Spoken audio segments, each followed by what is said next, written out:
Streaming there on our Chatterbox Sports page. Flip the notification switch on if you would, please. If podcast is more your cup of tea, just search Off the Bench with Thom Brennaman, and you are dialed in. Bengals getting dialed in today, back on the practice field, preparing for Sunday's showdown in Buffalo. It's going to be mayhem there. Still no word as to if Jonah Williams or Alex Kappa can make it back from their injuries. Now, we know that Max Sharping will start at right guard if Kappa can't go, but what about left tackle? Been a lot of talk about that. Jackson Carman, do they move Adeniji over and start or activate Isaiah Prince, a former Buckeye tackle? Sunday's game is set for 3 o'clock in Orchard Park, and the big news yesterday, of course, which both of you are very happy about, Nance and Romo on the call. Thrilled. God, that's terrible. Thrilled. What do you mean that's terrible? Oh, it's their come number on. one team. Hit the one button. Hit the... Oh, brother, this guy stinks! He stinks! You're not talking about Jim Nance. No, I'm talking about Romo. Romo stinks. He's terrible. Boy, he wasn't up on the stink list yesterday. I'm going to put him on there now. At the very bottom. Stench. Stinky. Lots of college football news and notes. I tell you, it's a really interesting situation down at the University of Florida, where star quarterback recruit initially committed to Miami of Florida, changed his mind to come to the University of Florida. He's out of California. Young man named Jason Rashada. He wants out of his national letter of intent after an NIL agreement of nearly $14 million has fallen through. There's talk that there could be a lawsuit here.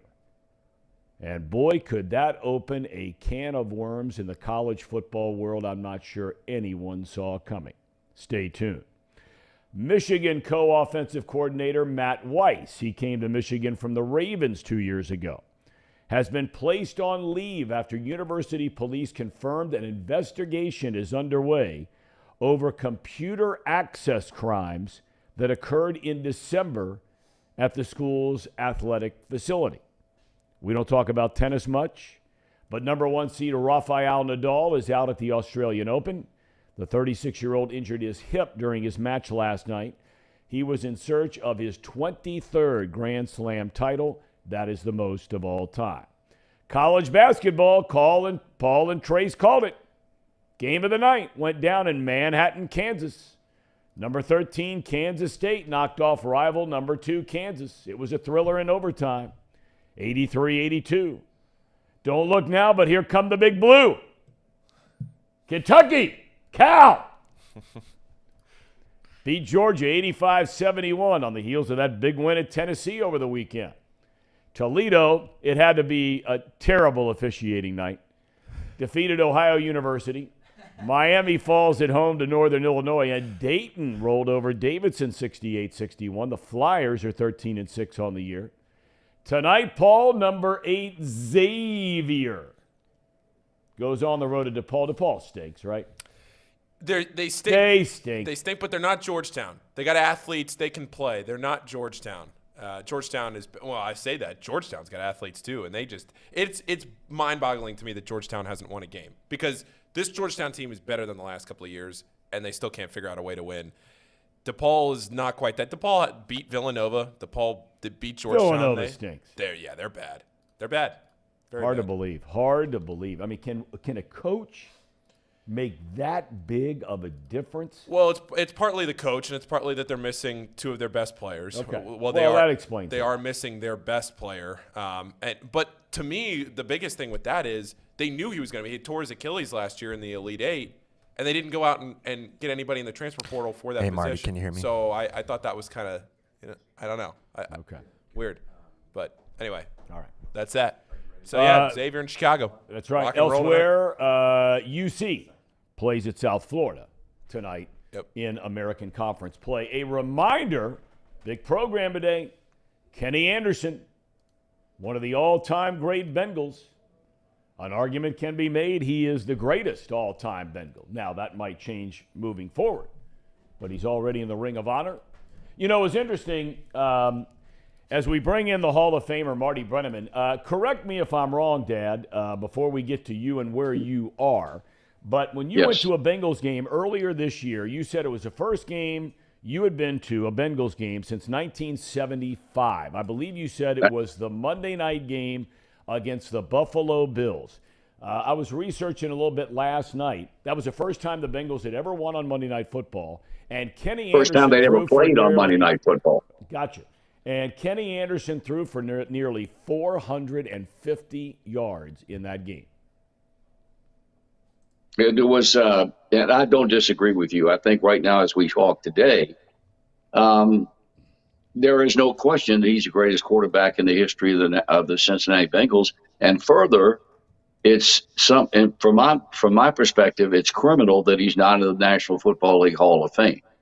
I have a hard time grasping why he's not in there, and I think obviously eventually he will be there, but I think it'll be long overdue when it happens. But yeah, that was when I went to see Amanda and I went to see Kansas City, the Chiefs and the Bengals a few weeks ago. That was the first time I'd seen the Bengals play at home since that game against O.J. Simpson and the Buffalo Bills. You know, you bring up the Hall of Fame, Dad, and I worked with the guy. You got to know the guy very, very well, Ron Santo. Right? And yes. Here was a guy that, if there was a guy deserving of the Hall of Fame like Kenny Anderson, it was Ron Santo. They don't put him in until after he dies. Now, Kenny Anderson is, by all accounts, very healthy. Ron Santo was suffering from debilitating diabetes, which he had since he was 17 years old. But, you know, I know you're not tuned in necessarily to the guys who vote. You probably know some of them, but the guys who vote for the Hall of Fame. When Ken Anderson retired, he had the 7th most passing yards in the history of the NFL. Now, for a long time, they said, well, if you don't win a Super Bowl, you have a hard time getting in, and that was true for a lot of those great Minnesota Vikings players that never won the Super Bowl. They got to a few of them, but lost. Is there any way to explain how guys like Santo and Anderson, and you're more in tune with the baseball thing, how guys slip through the cracks for 10, 15, 20, 30, 40 years? I want to be dead honest, and I'm sure that there are guys, and you know a lot of these guys do, Tom, because they're the Baseball Writers Association of America are the guys who vote in the Baseball Hall of Fame. I don't know who votes for the NFL Hall of Fame, but it's writers, and I think in a lot of cases. And I'm not implying in any way this reflects poorly upon or it implicates Ron Santo and Ken Anderson. But I think a lot of guys had personal grudges against certain guys as far as the Baseball Hall of Fame is concerned, and allowed those personal feelings to enter into their assessment of a player's career numbers and whether or not he should be allowed to be voted into the Hall of Fame. Aside from that, I don't know. Although I think there are guys in the Baseball Hall of Fame that should not be there.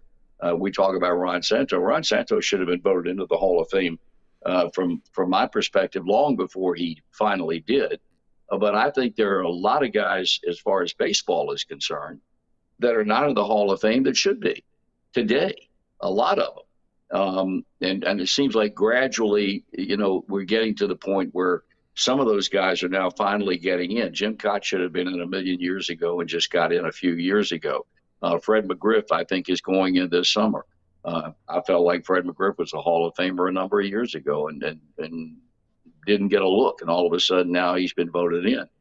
I don't know. I think it's a very interesting topic, and it's a topic that creates a lot of conversation among fans, whether you're football or baseball fans. But I wish I had a concrete answer for why these guys are slipping through the cracks, and those that obviously should be or not, whether it be football, baseball, or basketball for that matter. Well, the one guy I want to ask you about as it pertains to baseball, he's on the ballot again in 2023, and he spent a small portion, although a highly productive and influential portion of his career, with the Reds, is Scott Rowland.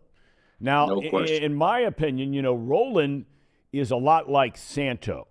They were both great leaders, both hit over 300 home runs. Both had over 2,000 hits. Both knocked over 1,300 runs driven in. Yet, Santo went forever and a day. Roland's momentum seems to be building and building a little bit more. Is he a Hall of Famer for you? Hands down, without any argument. I don't care what these naysayers would throw at me from a statistical standpoint. I would say I'm not interested in that. I was around him as you were, and I felt privileged to have been around him but of all the years that he played with the Philadelphia Phillies, and then finally came to the Cincinnati Reds and the time he spent with his club.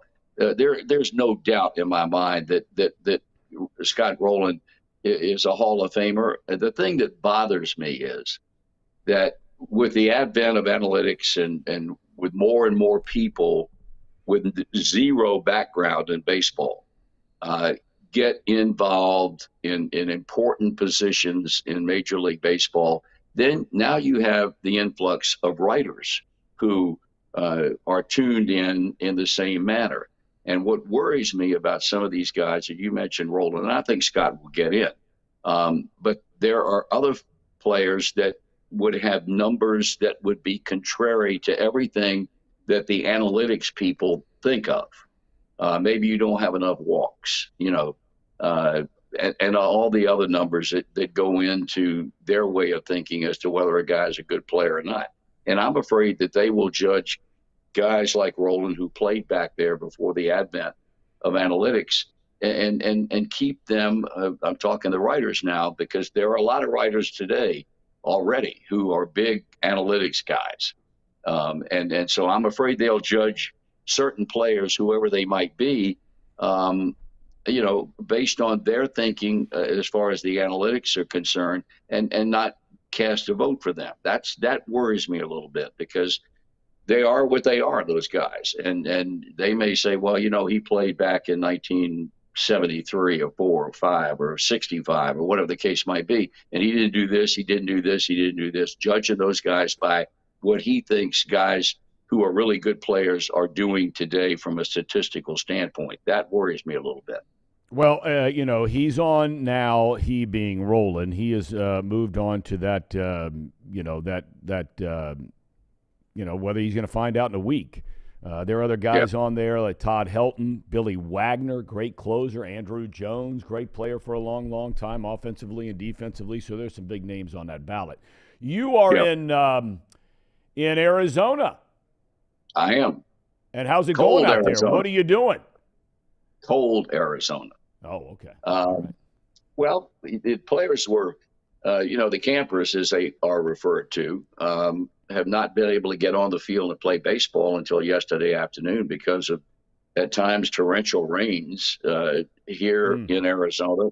Those rains that moved east from California. God bless those people out there.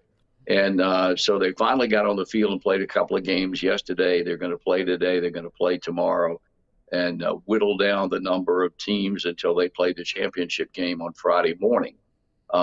It's a great event. Amanda and I, second year in a row we've been here. It's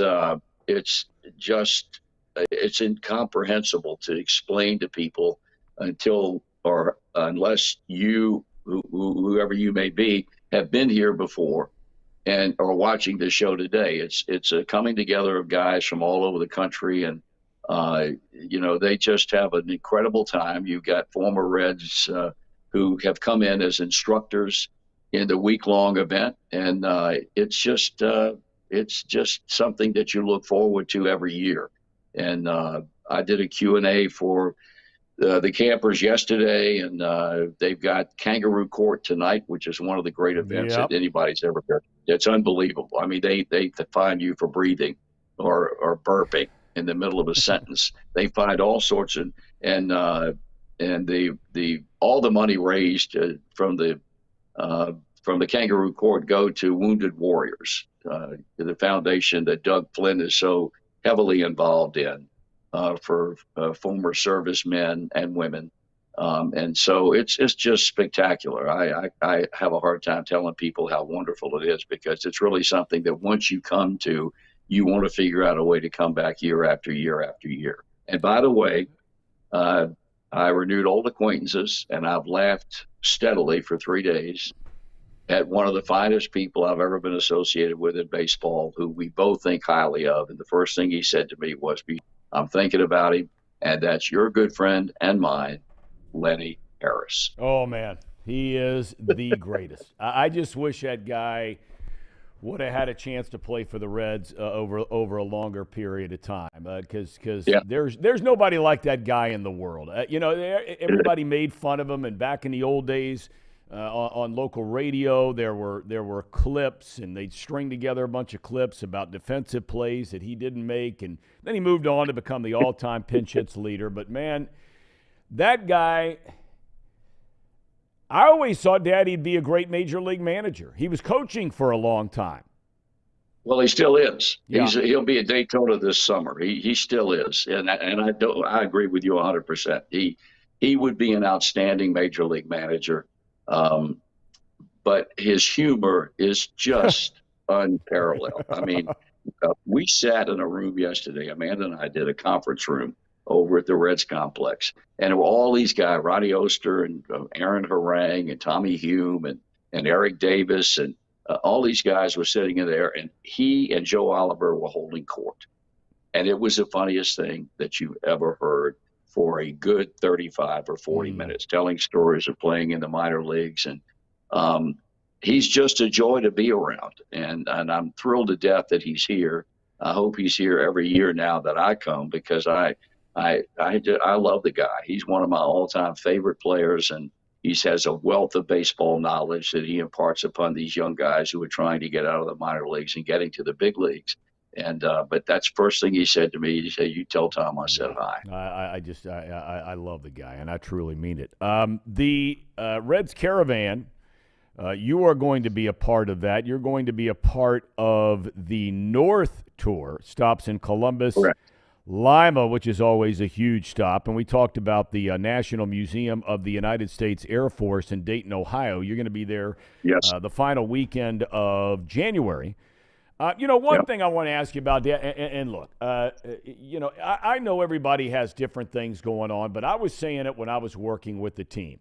The one thing I always admired about Brandon Phillips, Jay Bruce, Todd Frazier, and there are others. I don't mean to leave names off that list.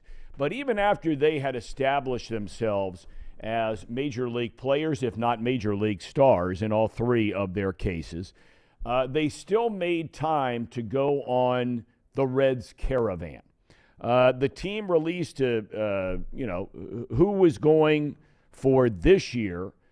And if I'm running the Reds, and look, we know there's a lot going on with the Reds, and we're not getting into all that necessarily, but if there was ever a year where, I'm a player for the team and I know what we're going through as an organization and all that kind of thing, I just feel like it would have been nice to see some guys that are bigger names on this team. They don't have a lot of them, but that are bigger names of this franchise, because it's set up now where you don't have to go out for 3 or 4 days.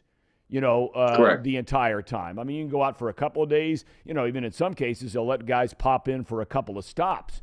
But, no India, no Stevenson. It's not that they have a lot of big names. No Votto. I'm not sure he's ever gone on the tour, going back to even his first or second year. But I just think it would really help the franchise with all they're going through to have some of those bigger name guys. They don't have many of them. I don't disagree with you at all. I can remember back when I came with the club in '74. And when they started it, it was only one bus, and it was going out for, I don't know, a couple of days, but nothing extravagant like they've done it in recent years. It was not unusual to have Pete and have Bench and people like that going out on the Caravan. I just think it's a different breed of player today. I think players feel like that's beneath them. I'm sure they would say, well, that's not true. The club contacted me and I had something already to do. But it's a simple case of knowing when a baseball season ends, that generally speaking, when that Caravan is going to be anyway. I mean, normally it's the last week of January, or it's a week too. It's 3 weeks before the Super Bowl. They try to shy away from that, and that's understandable. I have a hard time understanding why certain players on this club that have some notoriety can't spend 2 days going out and connecting with fans. There's so many that want to connect with fans when it's convenient for them, but that's when it stops. If there's any inconvenience on their part, then they say, I'm sorry, but I can't do it.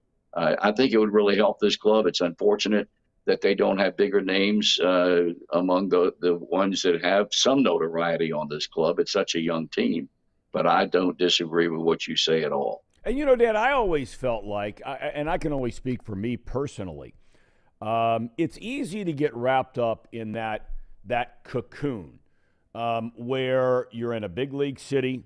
You have all the things that come with being a big league player or broadcaster. Let's be honest about it. I mean, you get spoiled rotten. You're traveling on charter planes. You got buses picking you up on the tarmac. You're not going through airport security, blah, blah, blah. You do have security, but it's not airport security like the rest of us go through.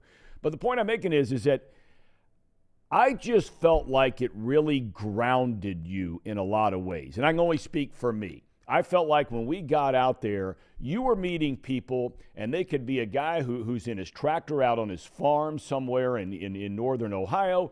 It could be some guy who's a plumber in Marion, Ohio, who's driving around listening to the Reds game. Guy who drives a tow truck, could be anything or anybody. But how important Reds baseball is to those people, I just felt like it was good for me. I can't speak for anybody else. What about you? No, I felt the same way. And I think what it does is it makes them understand or come to the realization, if they have not already come to that concerning a certain player or players, that this guy is willing to make a minor sacrifice, if you will, in getting on a bus and riding around to places that are very vital people and towns, in so much as a Reds network on both radio and TV, that you would show up and you would sign autographs and pose for pictures and shake hands and talk to people. Some of the guys, there are guys that come through here, and it's I don't know. I'm sure it's true in Chicago. The Cubs, if the Cubs have anything like this, or some of the other teams that may, that you have players that come through your franchise and spend years there and never go. And I have a problem with that. I truly do. Why don't you give something back when it inconveniences you a little bit? That is, if you live somewhere other than Cincinnati and you have to fly in at club expense and get on a bus and spend 2 days and get off the bus and be taken to the airport and fly back to where you came from. I simply have a hard time understanding. And you mentioned a couple of guys that religiously went on it. Brandon Phillips rarely ever missed one. You can like him or not like him. I don't give a damn.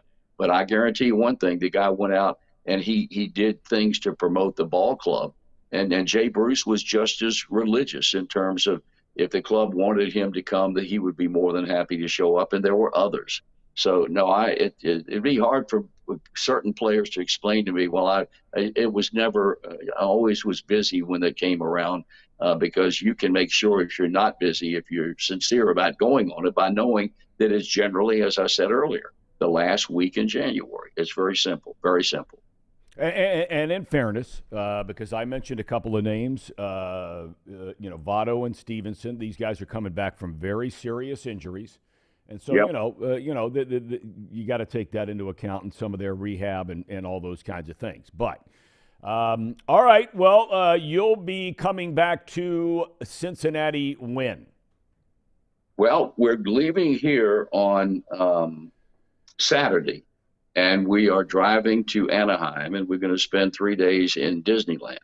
Wow. I am a big fan. Well, Amanda's a huge Disney fan.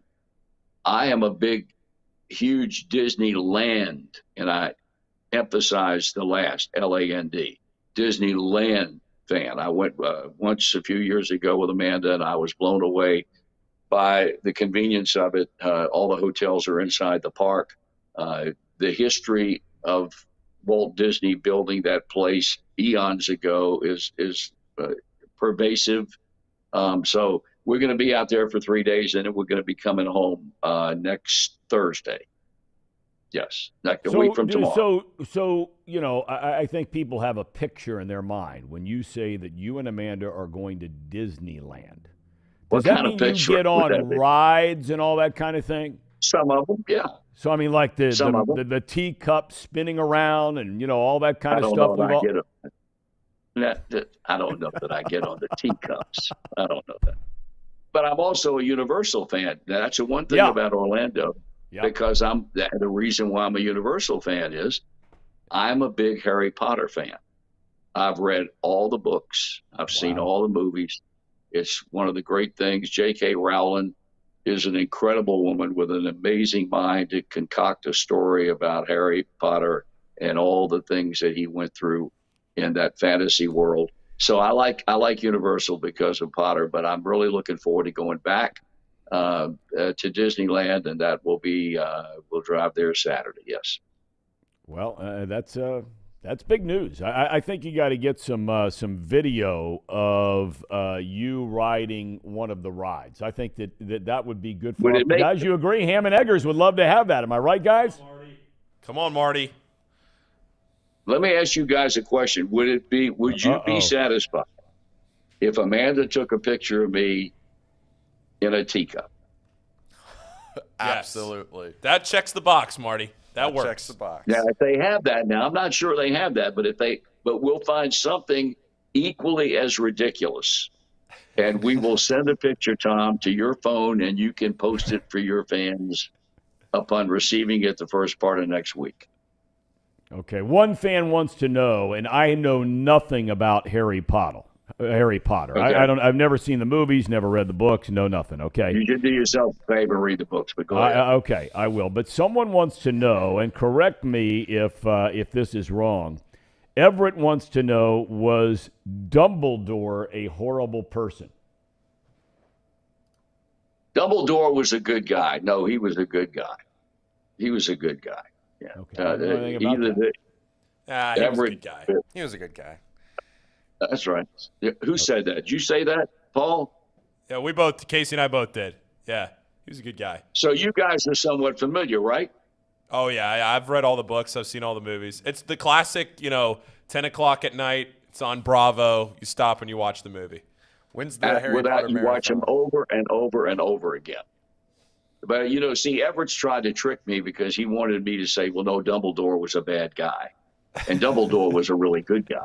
So, okay. Everett, don't ask me any more questions. Okay. Well, the majority of the chat, and there are hundreds and hundreds of them in right now, all they want is a picture of you wearing the mouse ears. I can see it, the black hat with the mouse ears, that kind of thing. Could that happen? Yeah, book it. Book it. If they want a picture of me in mouse ears, I will certainly comply with that wish. If that is the consensus of the people that would like to see me in a certain pose or whatever on pictures, I will get a pair of mouse ears, and Amanda will take the picture. I'll send it to you. You can post it. That's a deal. And by the way, one of our other chat members, Sir Boy Wonder, who's a regular on here, he said Everett, for asking you that question, should be officially banned from the chat and the program.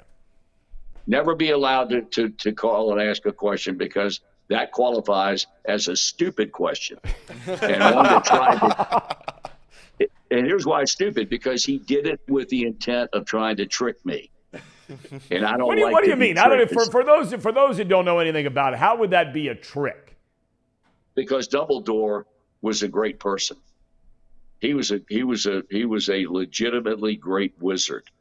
And for him, believe me when I tell you, Everett knew the answer to the question before he asked me. And he tried to imply to me, thinking maybe I don't know anything about Harry Potter, that I didn't know. And so I was going to take a guess and say, well, he was a good guy. And he would say, no, I've said it was a bad guy. He'd say, no, you're wrong. See, you don't know anything about Harry Potter. So the hell with it. Well, Everett, just as one final comment, he says, look, I wasn't trying to do that. He says Dumbledore literally put Harry's life in danger every single school year. That's what he said. Yeah. There were extenuating circumstances in every aspect of the series in which Dumbledore would, I won't argue with the fact that he would periodically put Harry in precarious situations, but there was always a reason for it. And Harry loved Dumbledore till the end. Okay, there you have it. I mean, if you can't have it all covered here on Off the Bench between Scott Rowland for the Hall of Fame, right? Kenny Anderson, the Bengals in 75 beating the Bills on Monday night, and learning all you need to know about Dumbledore. Bingo. Does it get any better than that? No, Read it the does books. Read the books. All right. All right. All right, boys. All right, Dad. Have a great day out there in Arizona. We'll see you soon. I'll be chatting with you, Tom. All right. We love you. Have a good day. Love you too. How about Bye-bye. that, fellas? How about that? I mean, there you go. Are you guys Harry Potter guys? Oh, Absolutely. massive. I love Harry Potter. Dumbledore's the GOAT. Yeah, he's the Everett best. over here. He's the best. He's a hater. You know, MJF Bengals says that Joe Burrow says he was scared of Harry Potter movies growing up and admits he still cannot watch them. Oh, they're in the I Harry. mean, that's a guy in your generation, fellas. He Yeah. says no. So the Harry Potter movies, like I said to Marty, they are the generic, whether it's Bravo or Sci-Fi or whatever channel it is. Generally, there's a Harry Potter marathon, maybe once a week, once every other week. And I'm sitting there at night and I'm flicking through, all the college basketball is done. It's 11 o'clock. You're winding down. Man, there's Harry Potter, number 7. I'm leaving it on and I'm watching it through. I've legitimately probably seen Harry Potter number 7 just on TV reruns 25 times in the last year. Oh, my Part 1 God. and Part 2. Part 2. It's always Part 2. Part 2. It's just an automatic play. You just don't skip it. It's great. Now, Alex wants to know, Casey, and by the way, we have Ken Anderson coming up in about 15 minutes, 10 minutes. She wants to know about Johnny 5. Who is Johnny 5? Do you remember the childhood show Johnny 5, the Short Circuit No. movie? My childhood was at a different time, Casey, than yours. It was about 30 years before. So please, Johnny 5 was not born yet. I was watching The Jeffersons and All in the Family. You're watching Johnny 5. Go ahead. Well, this is like the child's version of the Terminator. Okay. And Animated deal? No. This is a real life remote controlled robot that they made for this movie. But Johnny 5 is this military grade robot with a rocket launcher on his arm, and he gets struck by lightning and becomes alive. He's a real life robot that has feelings and can express himself. Oh God, you're looking it up. Right I've now. never heard of this, but it's from the movie Short Circuit. Yes. So the movie is not Johnny 5. It's Short Circuit. Short Circuit, This yeah. movie came out in 1986. Yeah. And It's right up your wheelhouse, Tom. Well, maybe it is right up my wheelhouse. I'm not so sure. I'll have to check it out sometime. It terrified me. Never heard of it. Short Circuit 1986. 1986. I was a senior in college, boys. And there was a lot of circuit going on, but it wasn't Johnny Circuit 5. I can tell you that. Were you an Andy Griffith Oh, guy? I loved him. I used to see him. I worked every summer as a kid. I've told this story before, I think, on the show. My grandparents, my dad's mom and dad, had a small little place down in the Outer Banks in North Carolina. And my grandfather's best friend owned a grocery store down, the only grocery store at the time. This is going back to the 1970s. I was 14 and had a chance to go to work in the grocery store as a 14-year-old. So I'd go down and live with my grandparents every summer. And Andy Griffith lived in the Outer Banks. He'd come in the grocery store 2-3 times a week. Saw him for like 10 years. No way. Yeah, he really wasn't very nice.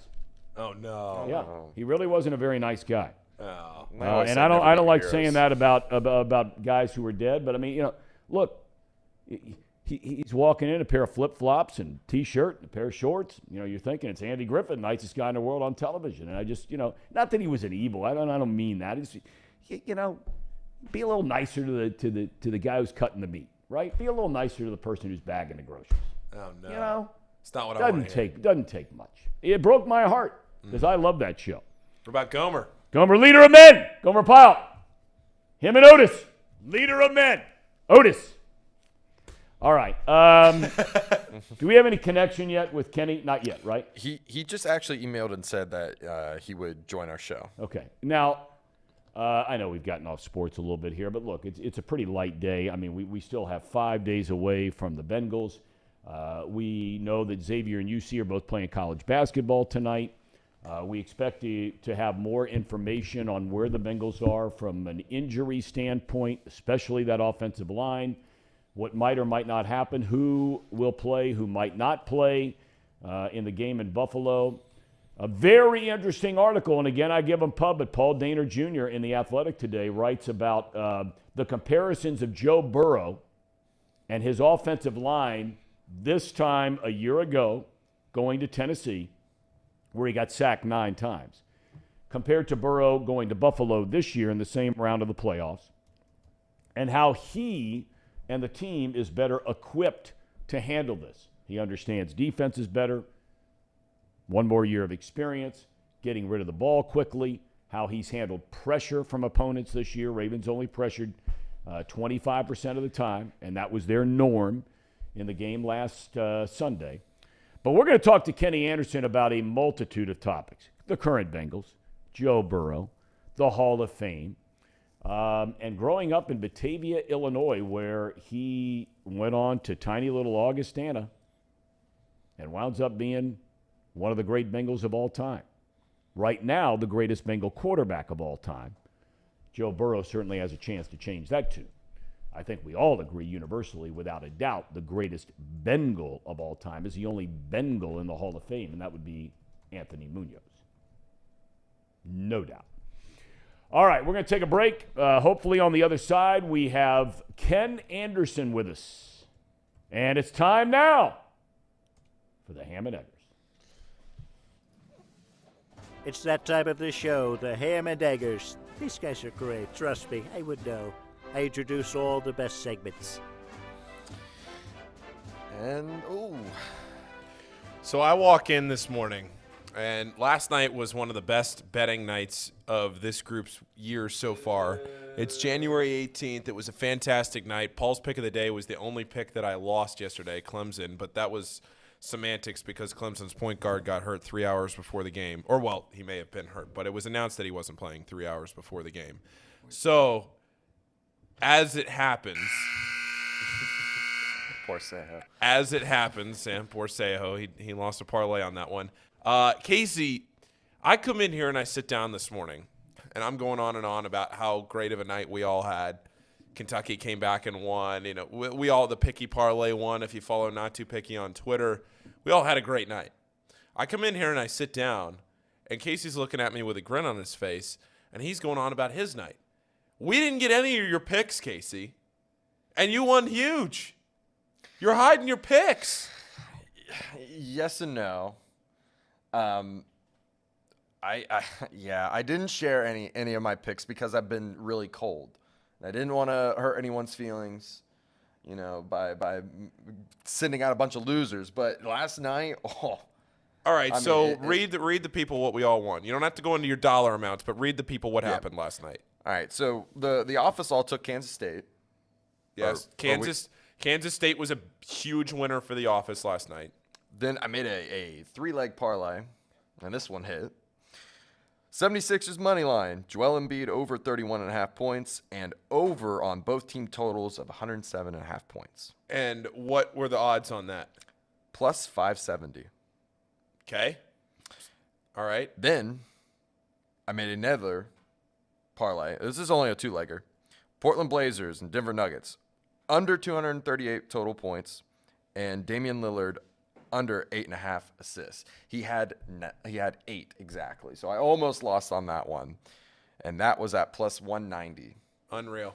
Then I parlayed both of those together, both of those legs for a plus 1,000. Unreal. Then I lost to Clemson. That's fine. That's fine. The Clemson one, it's fine. And then the next ones are the ones that are going to really hurt me, because this one, I feel bad because we told Seho that our pick was Clemson, and then we looked at it and we were like, oh, yeah. I took all of Seho's picks straight, and I parlayed them together. And Seho puts a parlay together and includes Clemson. Casey takes those same picks, excludes Clemson, and wins. Casey, huge winner last night. I am going to say we're going to go to a quick break. I see Kenny Anderson's in the house, so we're going to go to a quick break, test the audio. You want to? Yeah, you guys just talk for a second. I'll talk to Ken. All right. We've gotten a couple of, people jumping in where Everett, we weren't trying to get on him. My dad's the one who jumped him. We didn't get on him. He says, I think Marty knew that Dumbledore was not a great person. That's why he got so upset. He says, I'm done. D-U-N, done. Yeah. We love Everett, though. We do love Everett, a loyal day one viewer of the show. And the contest winner won the tickets this weekend. Really? Everett was the one that won the tickets. How about and went to the Bengals congratulations? game. That's awesome. Yep. That is awesome. Nate Hines in here complaining about not getting your winners, Casey. It's disappointing. And everybody pointing out that Kenny Anderson, as I mentioned, is from Batavia, Illinois. And there apparently is a Batavia, Indiana. I'm well aware of Batavia, Ohio. Been out there many, many times. Passed through there many, many times. So we have him coming up. Kenny Anderson was one of the all-time greats. He spent his entire career with the Cincinnati Bengals. He even came back as a coach. He was an offensive coordinator. He went to Little Augustana College, was selected in the third round of the 1971 NFL draft by the Bengals, 16 years. Now listen to this. He led the league in passer rating 4 times, completion percentage 3 times, passing yards twice. He's been an MVP. He's been the NFL Offensive Player of the Year. That's the year he led the Bengals to the Super Bowl. He set the all-time NFL record a year later for completion percentage in a season. He held that record for over 30 years before Drew Brees broke it back in 2009. He still holds all the Bengals franchise records for passing yards, attempts, and after his professional career is over, he's done a little bit of everything. We mentioned as a coach, he was a local TV sports anchor for years and years and years. He even coached for the Pittsburgh Steelers, for God's sakes, and won a Super Bowl ring with the Steelers. It is an honor and a pleasure to have not only one of the all-time greats at quarterback in the NFL, but one of the all-time Hall of Fame guys, and that's Kenny Anderson. Kenny, Hall of Fame ring with the Steelers. Are you wearing that thing around much at all, or is that just tucked away somewhere? It's kind of just tucked away somewhere. It doesn't make many appearances here in Cincinnati. But I tell people, I get a lot of grief for that, but I wasn't the one that was, that left Cincinnati voluntarily when I was coaching. I was kind of asked to leave, and, you got to find work. And I was in Jacksonville for 4 years, and then, Jack Del Rio, and I guess the 6 years he was there, he fired 19 assistant coaches, and I lasted 4 years. I felt pretty good about that. And then had a chance to go to work with Mike Tomlin in Cincinnati or in Pittsburgh. My connection there was Bruce Arians, who was the offensive coordinator. So it was there are more similarities than dissimilarities between the Bengals and Steelers than you might think. Really? What would be some of the similarities? Because the first thing, Kenny, that anybody would say is, the Steelers have a pile of Super Bowl trophies, and the Bengals are still in search of number 1. Well, I would say the first thing that in 3 years with the Steelers, I never had a meal on a team plane. Before we left, to get on the plane in our waiting area in Pittsburgh, you would grab a deli sandwich and a bag of chips and a candy bar or something like that, and you would get a drink on the plane. And then after the game, before you got on the plane and you walk on, there's a tray there with hamburgers or cheeseburger or hamburgers or chicken sandwiches. Which one do you want? And you would take that on the plane. So, everybody says sometimes the Bengals throw nickels around like manhole covers. And, I was like, the Steelers were not real thrifty as well. I want to go back to you growing up in Batavia. What was life like in the Anderson household growing up in a town? That's a small little town. No, it is. It was great. my graduating class in high school was 125. And so if you wanted to play sports, if you wanted to play basketball or wrestle, you had to go out for a fall sport, football or cross country. If you wanted to play baseball or run track in the spring, you had to go out for basketball or wrestling. If you wanted to play football or cross country in the fall, you had to go out for baseball or track in the spring. That was just, well, most of the coaches coach multiple sports anyway, but that was the way to keep the numbers up. And that was really a pleasure for me. I mean, we were outside all the time, playing, and I had the advantage that my backyard ran right into Dan Issel's backyard.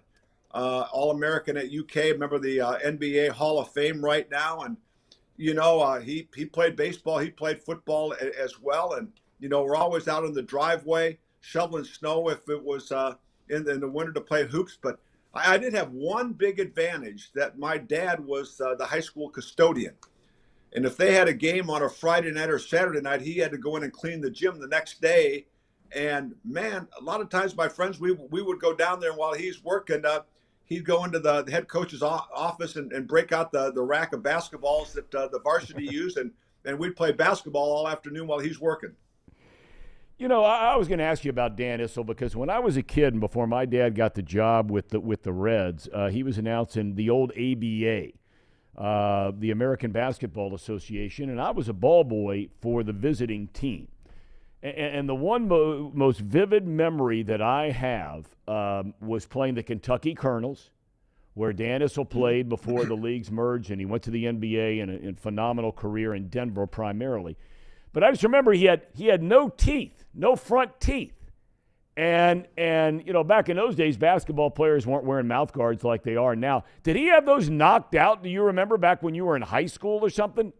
No, it was 7th or 8th grade, and we were practicing. I think it was during practice at McWayne Grade School. That's where, we the 7th and 8th grade teams practiced and played. And he got tripped, and he went down, and the first thing that hit was his mouth, and his front tooth, he stuck in the floor. So he hadn't had him ever since. That's unbelievable. I've always wondered that. He was such a cool guy, and so was Louis Dampier, and Artis Gilmore was on that team. My kids went or are going to a public high school where it's 120 in a graduating class, so I get what you're talking about, playing multiple sports. But you're still a small town, and frequently great athletes in those smaller schools can get overlooked. Were you recruited by bigger schools, or was there something about Augustana that you liked better than anywhere else? Well, I was a little small in high school, where Dan was already 6'9", and he was being recruited by just about everybody in the country. So you had a lot of people there looking at you. Also, we had Dan was a year older than I was. We also had a baseball player named Byron Von Hoff, who was a year older than I was, and ended up being drafted very high by the New York Mets. And that was in the age of Seaver and Kuzma, all those young players for the young Miracle Mets. Well, Byron was in that group. Unfortunately, he missed spring training. He had to do his 6 months active duty for the Army Reserve. And then when he got back to spring training, the other guys were already up with the big league team. They tried to rush him through spring training, and he threw out his arm and really never played after that. So there were a lot of baseball scouts around. So I always thought baseball was probably my best sport. But, my driver's license at 16 said 5'5", 155. So a lot of guys weren't interested in that. So had a lot of schools like Augustana I could have gone to, but a lot of kids in my town went there. It was a Lutheran college. And so I felt very comfortable there. Went there to play basketball and baseball. And in June, before I went to college, my high school football coach says, Kenny, you ought to try out for the football team. And so I think the letter is dated June 29th that I wrote Ralph Steranko, the head coach, could I try out? And, at a Division III school in those days, they're looking for warm bodies, and there was no scholarship money. So I ended up making the football team. And by the second game of the year, I went in and I became the starting quarterback on the varsity after that. And then football season ended, and I was going there to play basketball. Now I'm a month late for basketball. I don't even get a practice uniform. So I'm playing on the freshman team. And, I'm dressing for the varsity, and we're in the Chicago area near my hometown. And one of the starting guards had 20 points in the first half.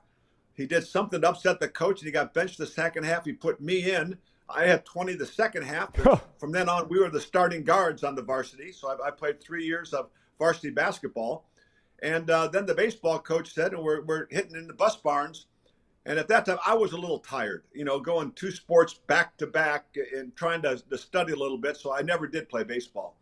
But I was a catcher, and I always told bench, I said, if I had played baseball, they may never heard of you.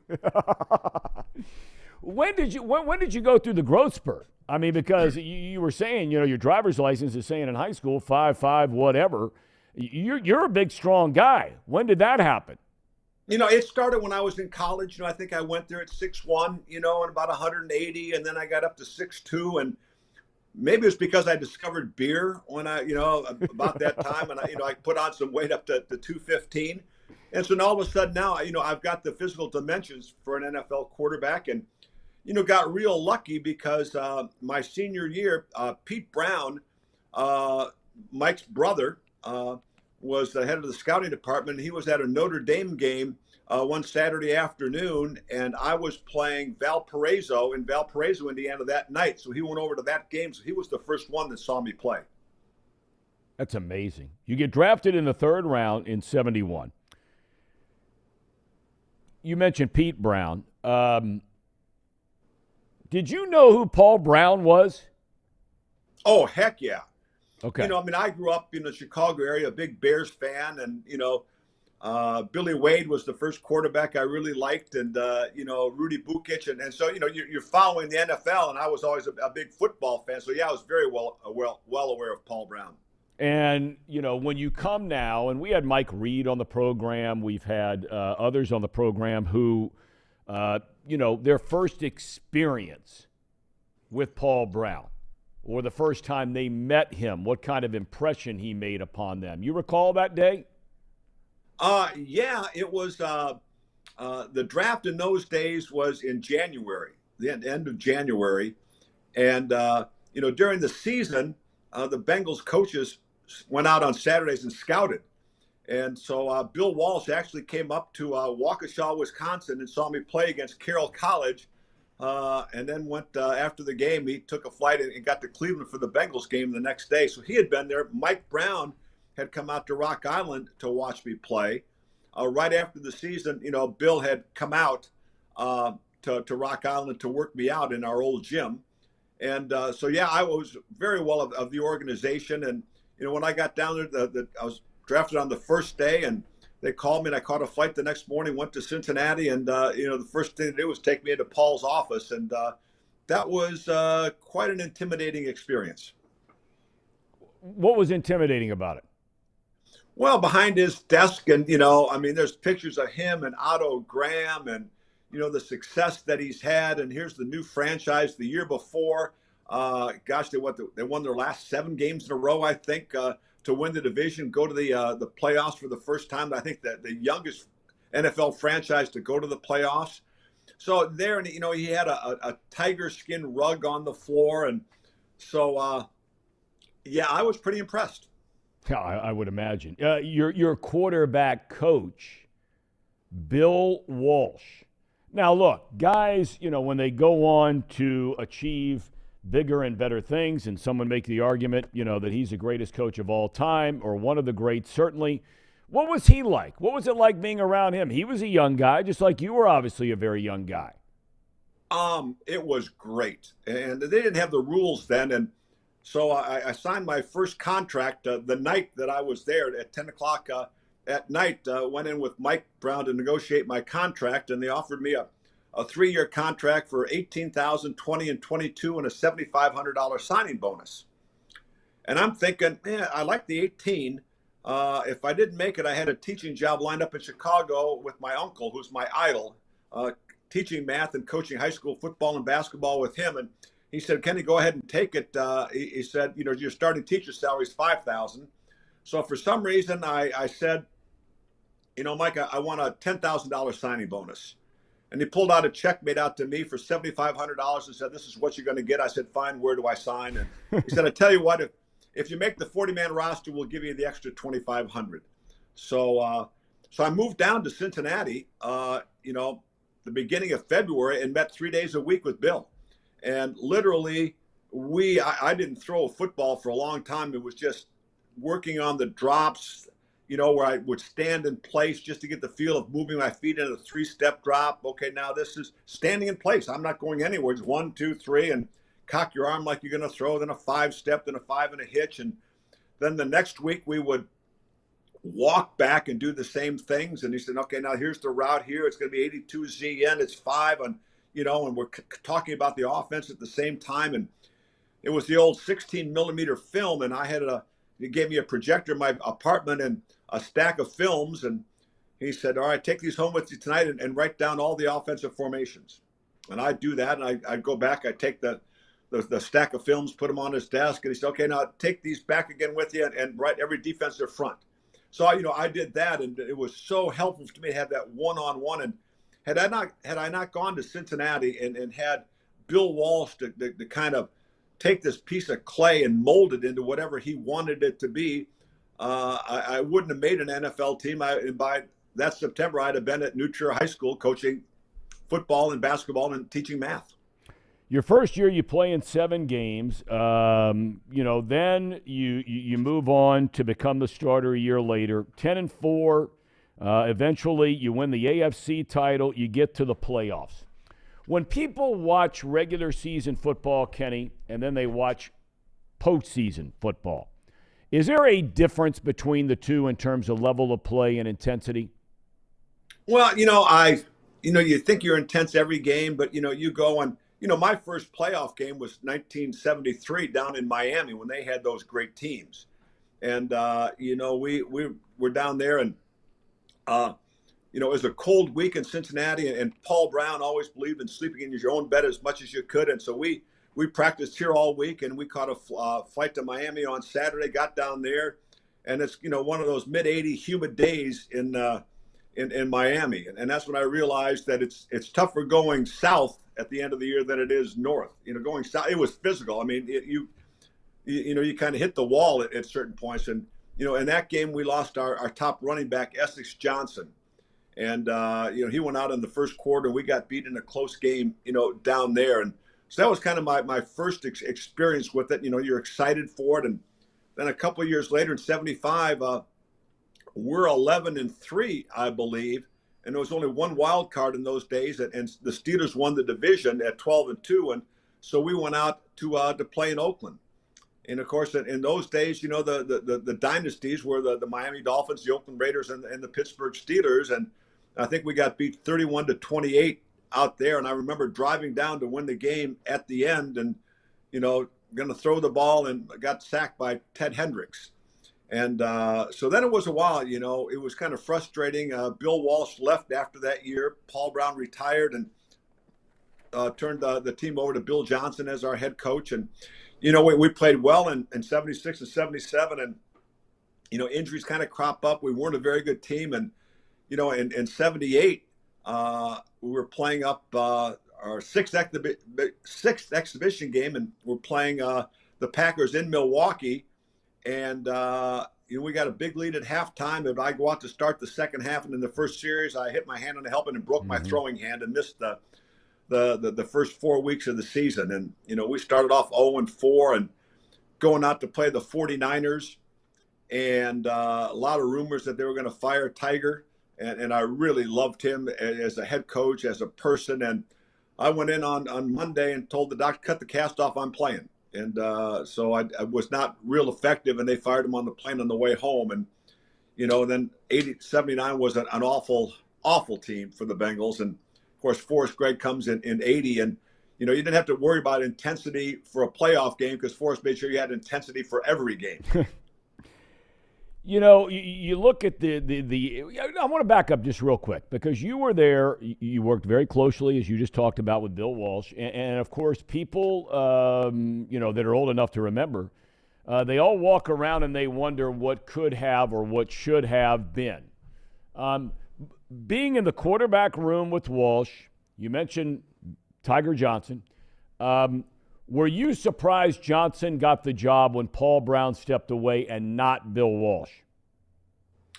Not really, and I tell people, as much as I love Bill, Tiger was a great coach. I mean, he was a great player as a center for the 49ers, and he was a great coach. And my feeling at that time was that he was more ready to be a head coach than Bill was. At that point, Bill was still a little, I thought, too close to the players. I mean, we had a great time with Bill. I mean, he might meet us out for a beer after the game, something like that. Of course, in hindsight, to see what happened, Bill went to the Chargers and then to Stanford and the 49ers, it probably would have been different had he stayed. But in that moment in time, I thought that Tiger Johnson was the correct choice. All right, 81, the first game of the year. You throw a couple of interceptions in the season opener. You guys are down 21-0 against Seattle. Turk Schonert comes into the game, takes over for you at quarterback. Forrest Gregg pulls you as a starter at halftime. The team goes on to win the game. What happened that night, the following day, maybe a day or two later, between you and Forrest Gregg? Anything? Well, yeah, a lot happened, and you're absolutely correct that Turk Schonert came in. Turk was our third-string quarterback. In 1980, we drafted my replacement, Jack Thompson, the throwing Samoan, and he was hurt and he couldn't play. So Turk is the one that came into play, and I think leading up to that, it's everybody wanted Jack Thompson. I'd been hurt a lot in '79, and my career had kind of gone down a little bit. I knew we were going to be pretty good. We only ended up 6-10 in '80, but I knew we were going to be better. And then, but everybody's clamoring for Jack. So I just put too much pressure on myself. And, you can't play and try to be perfect. And that's what I did that first game. And I was awful. I deserved to be benched. In fact, I wish you would have pulled me earlier, saved me some misery. But, after the game, went back and, you're trying to console yourself and have a beer. And, a guy can say, hey, I just heard on the news that Turk's going to start next week. You're not going to start. And I go, what? And I called Lindy Infante, and I went down there, and he said, well, we're kind of thinking about it, but talked to Forrest, and we had a long talk, and he said, all right, meet me in here at 8 o'clock on Wednesday morning. So I go back, and on our off day, I get a call. They had a running back in town. They wanted to work out, and could I come down and throw to him? And I go, they don't have anybody else to do it. Maybe they just want me down there to see if I can still throw. And, I met with Forrest on Wednesday morning, and we went through a lot of different scenarios. Is it better if I start? Is it better if I come off the bench? If we need me? And then finally he says, Kenny, what do you want to do? I said, I want to start. He said, okay, you're starting. So that's then I started thinking about it. Oh, geez, we're playing the Jets this week. It's the New York Sack Exchange. Gastineau, Klecko, Marty Lyons, Abdul Salam. Maybe I shouldn't be playing this game. But we went there, and I'm a little nervous anyway, and we're playing at the old Shea Stadium, and the U.S. Open tennis tournament is going on the same weekend. And our offensive line always went over early. They get a hotel van, and we get there, and we have no offensive line. And I go, oh, what the heck? And, we got the police out looking for them, and we go out to warm up. We still don't have an offensive line. The starters aren't there. Now I'm really getting nervous, and the van driver took in the Yankee Stadium rather than Shea Stadium. Now with traffic, they're struggling to get there, so they come out to warm up. They got to go in and get taped after warm-ups, and during the week they're kind of joking with me. We get in a team, and the first pass I throw, hey, Kenny, which way are you going to throw so we can make the tackle after you throw an interception? So, go out for the first play, and I think, Lindy Infante was a great offensive coordinator. And, I thought, well, he'll let me get in the flow of the game, hand off a couple of times. Well, the first play's a pass. And so I get in the huddle, and I go, all right, you assholes. The first play is going to be a pass. It's going to be the right, just in case something bad happens, go make the tackle. And everybody had a chuckle, and we went on to win 31-30, I think, that game. Great game. And, of course, the rest is history. We ended up 12-4, winning the division. Well, and you end up as a league MVP. I mean, that's one of the things that is just staggering. And now hearing after what happened halftime of that game, and you talking with Forrest and moving on to the Jets, but I mean, You said you're a nervous type, and here you are in New York. I mean, who would have ever thunk that year you go on and you win the MVP, you throw for over 3,700 yards, I think it was, 29 touchdowns, you lead the league, and ironically, touchdown to interception ratio. And here the Cincinnati Bengals are going to the Super Bowl, and you're the most valuable player in the league. Unbelievable stories. Oh yeah, no, it was a fun ride, and that was the first playoff game ever in Cincinnati that year. We played Buffalo, and was a great playoff game. I think we won at 28-21, and you talk about a crowd making a difference. They had taken a timeout; they couldn't get a playoff, and then came back after the timeout. And this is when we had just scored to take the lead.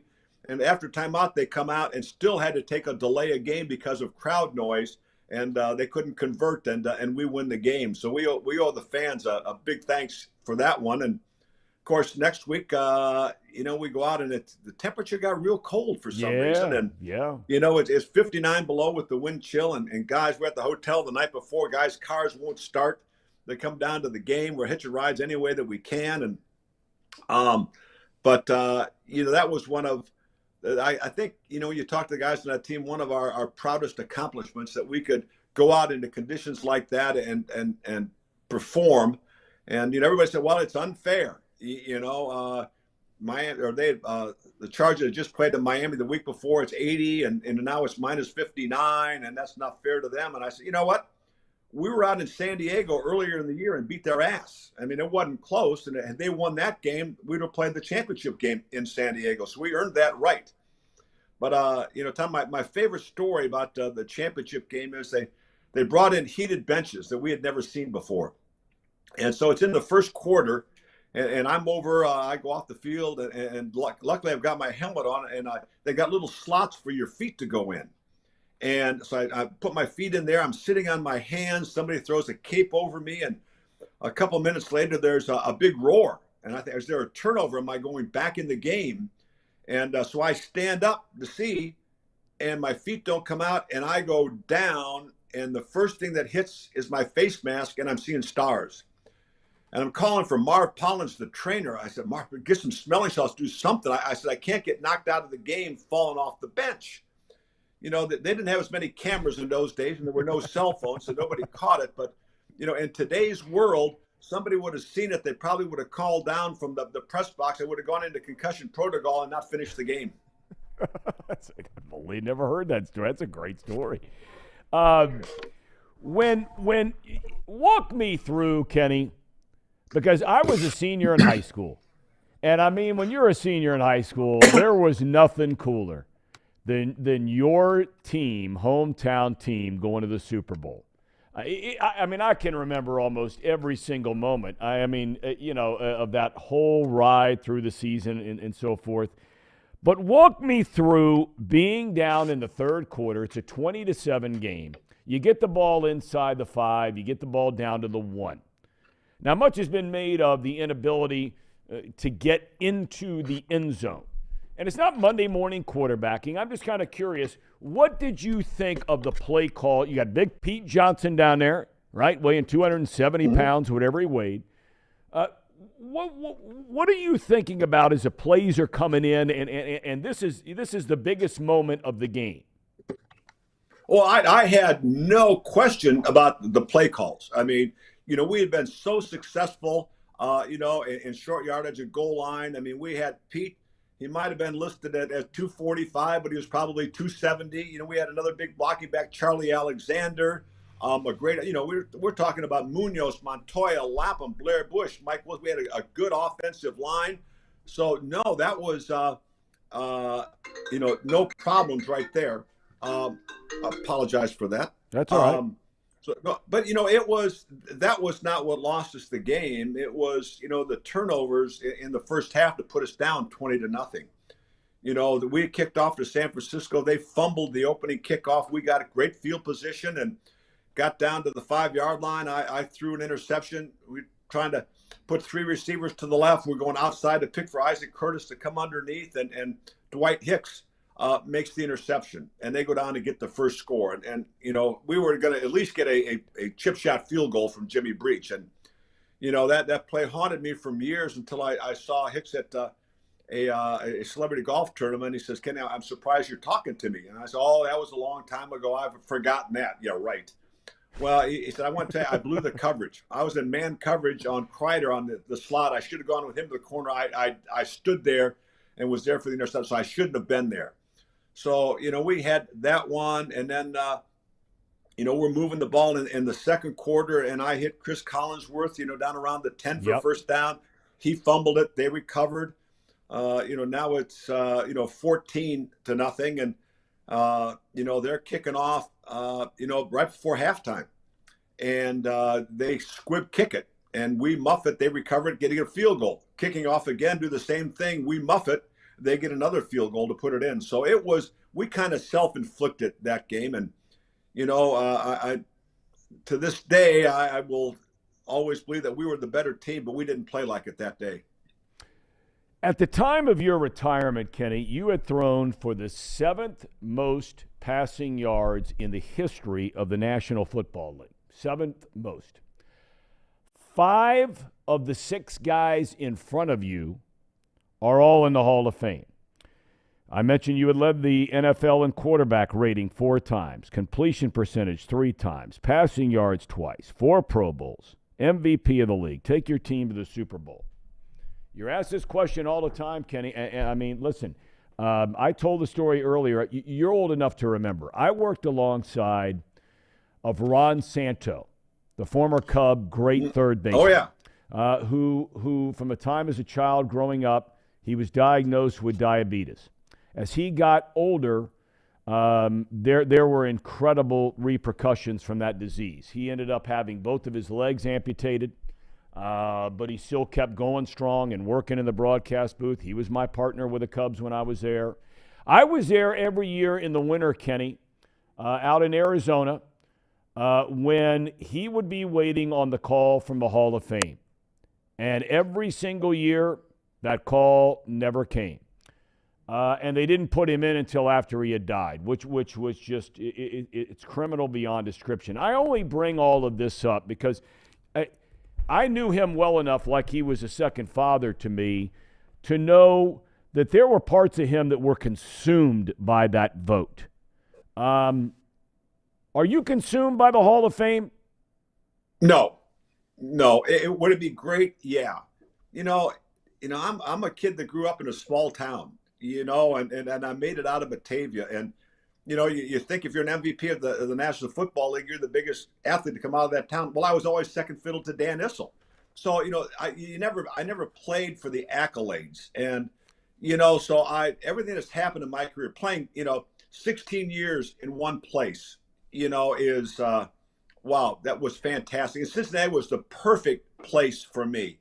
It was a city I felt very comfortable in, and, small enough that I wasn't, consumed by, I would probably, I'd gotten swallowed up if I had to go to New York or, but, so no, it came out. The only time I was disappointed is, the first time I was eligible and I got to the final 15 and they told me, be sitting by your phone at 2:00 this afternoon. And so I was, and the phone never rang. And that was a tough night. But other than that, and, I got to go in the Bengals first class in the Ring of Honor. I'm very proud about that. And, the Hall of Fame is great, but I'm a part of a more exclusive club, and that's the NFL Man of the Year. When I was selected in 1975, and there's only one of those selected every year. So that's a pretty exclusive club, and I'm very proud of that as well. But Kenny, but I mean, in researching this interview, and, you hear it here in Cincinnati all the time, and I know you had moved away for a while, and now you're back, and our city is better for it that you and your family are back here, living here. But, you look at some of the guys, okay, and I look at the late Kenny Stabler as an example, okay? You throw far more touchdown passes than he does, far more yards than he does.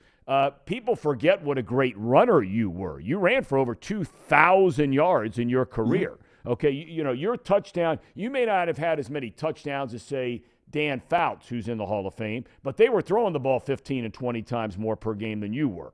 But your numbers are so similar to those two guys. Now, some might say that Stabler, and I think it for a long time, and the numbers and the names don't lie, that they kept guys out of the Hall of Fame or made them wait longer than some others because they didn't win a Super Bowl. Do you think that that's held true for you? I think that's part of it. I think if you look, probably the only position that's judged by Super Bowl championships is the quarterback position. You know, if you're a tackle, a linebacker, a defensive back, a running back, you know, that's not one of the criteria. But I think for the voters, a lot of times it's, you know, have you won a world's championship? You don't go around promoting yourself. You're a good friend, and my good friend David Kubicki is one of many out there that are doing anything and everything they can. If someone wanted to write a letter, to call somebody on the phone, contact them via social media, who are the guys at this point in time that will decide whether or not you get to the Hall of Fame? Well, there is a senior committee. And they're the ones that select the candidates. They get together, and they've upped it from 1 a year to now 3 a year, where it's going to be 2 former players and a contributor. And so I'm so excited. The first year they did this to Kenny Riley, a teammate that gets to go in, and I'm just so sorry that he's not the one that gets to walk up on the stage. It's got to be his son. But so they make the decision, and they select them, and it's. Now, technically, they still have to go through the vote of the whole committee, but I don't think I think it's only happened once where whoever the senior committee selected didn't get elected that first year. Well, Kenny, everybody's rooting like heck for you. I mean, it is just beyond comprehension to me. And I don't say this because I'm a Cincinnatian and a Bengals fan, which admittedly I am. It's just mind-boggling to me. Shift gears to the Bengals today. Would you have ever imagined back in your playing days? And look, the whole town, I think for those of us who were old enough, truly old enough to remember, that first trip to the Super Bowl was mind-boggling in this town, the excitement. It was just incredible. First time the team had been there. We saw that again, Boomer Esiason and that group in '88, and then this group last year. But the whole town seems to have sort of shifted in its following of the Bengals. Would you have ever imagined it would be like it is now? Oh, yeah. I know how great the fans are. And, you got to give them a reason to be excited. And certainly a lot of things in the 90s, the Bengals gave them no reason to be excited. But, we got this kid, this number 9 kid with Joe Burrow. I think he's going to be a pretty good player. They've got, T. Higgins, Jamar Chase. They've got Joe Mixon. They got great weapons. And, they got a good defense. And they're just a likable bunch of guys. And, there's no egos on the team. The thing I love about this team is their selflessness, that they pull for each other. They know what it takes to win. And they're willing to pay the price to do the things that it takes to win and not complain about it. They like to be around each other. And, classic example, at one game, Tyler Boyd at one time was the number 1 guy here. Well, now we got Jamar Chase, we got T. Higgins, and he goes kind of through the whole game, and, no targets, touchdown. He wins the game. This is the kind of team that they have. And they got great leadership. And I'm just so proud of them. When Zach was hired, he talked about culture, creating the culture that he wanted in the locker room. And they don't win many games. Yeah, you take that culture stuff and you know what you can do with it. Well, all of a sudden, after 3 years, he gets the guys in the locker room, and we saw what happened last year. And I think that's going to continue for a long time. If you have you met Joe Burrow? I've only met him once since he was drafted. The COVID protocols were tough for me to get anywhere near the building. And so now I met him after one of the OTA practices, and I had a little talk with him. And, it was about 5 minutes, a great talk. And I said, we got to spend some more time together. And he said, well, give me a call next time you're in town. Well, we were back in Cincinnati or back in Hilton Head, and we get back a couple times a year during the football season. But I hope I could this off season I get a chance to spend a little time with him. What a great guy! Oh, there's no doubt. And much like you, grew up in a small little town, down in Athens, Ohio, and like you did in Batavia, Illinois. If he were to ask you, look. He has had just extraordinary success in a very short amount of time. His first year he got hurt. He comes back. Next year, they're off to the Super Bowl, and here he is now and trying to get him back there again. But when you have the kind of success he's having, you've had it, been a league MVP, taking your team to a Super Bowl. What might be something that you would share with him or somebody like him in moving forward in your career to make sure you do or don't do what? Well, I would say just, make sure that you enjoy what you're doing, and kind of smell the roses. And during the season, it's kind of tough. And, he's a nose to the grindstone kind of guy in his preparation. But make sure you enjoy the process. And actually, that's one of the great things about this team is that they do enjoy the process. And, I remember a couple weeks ago, Zach was talking, he said, I don't mind giving the guys a victory Monday because they're all going to be in here anyway. And Jesse Bates says, yeah, I showed up on Monday at 9:30. I'm the last guy in here. Everybody's in the training room getting treatment. Everybody's getting a lift in. Everybody's getting ready for the next week. And so, he's a well-grounded guy, and he doesn't play for the accolades. He doesn't play for the headlines. He plays to win and to win with his teammates. And I think that's what's going to sustain him. Okay, you were a great quarterback. You were a quarterback's coach.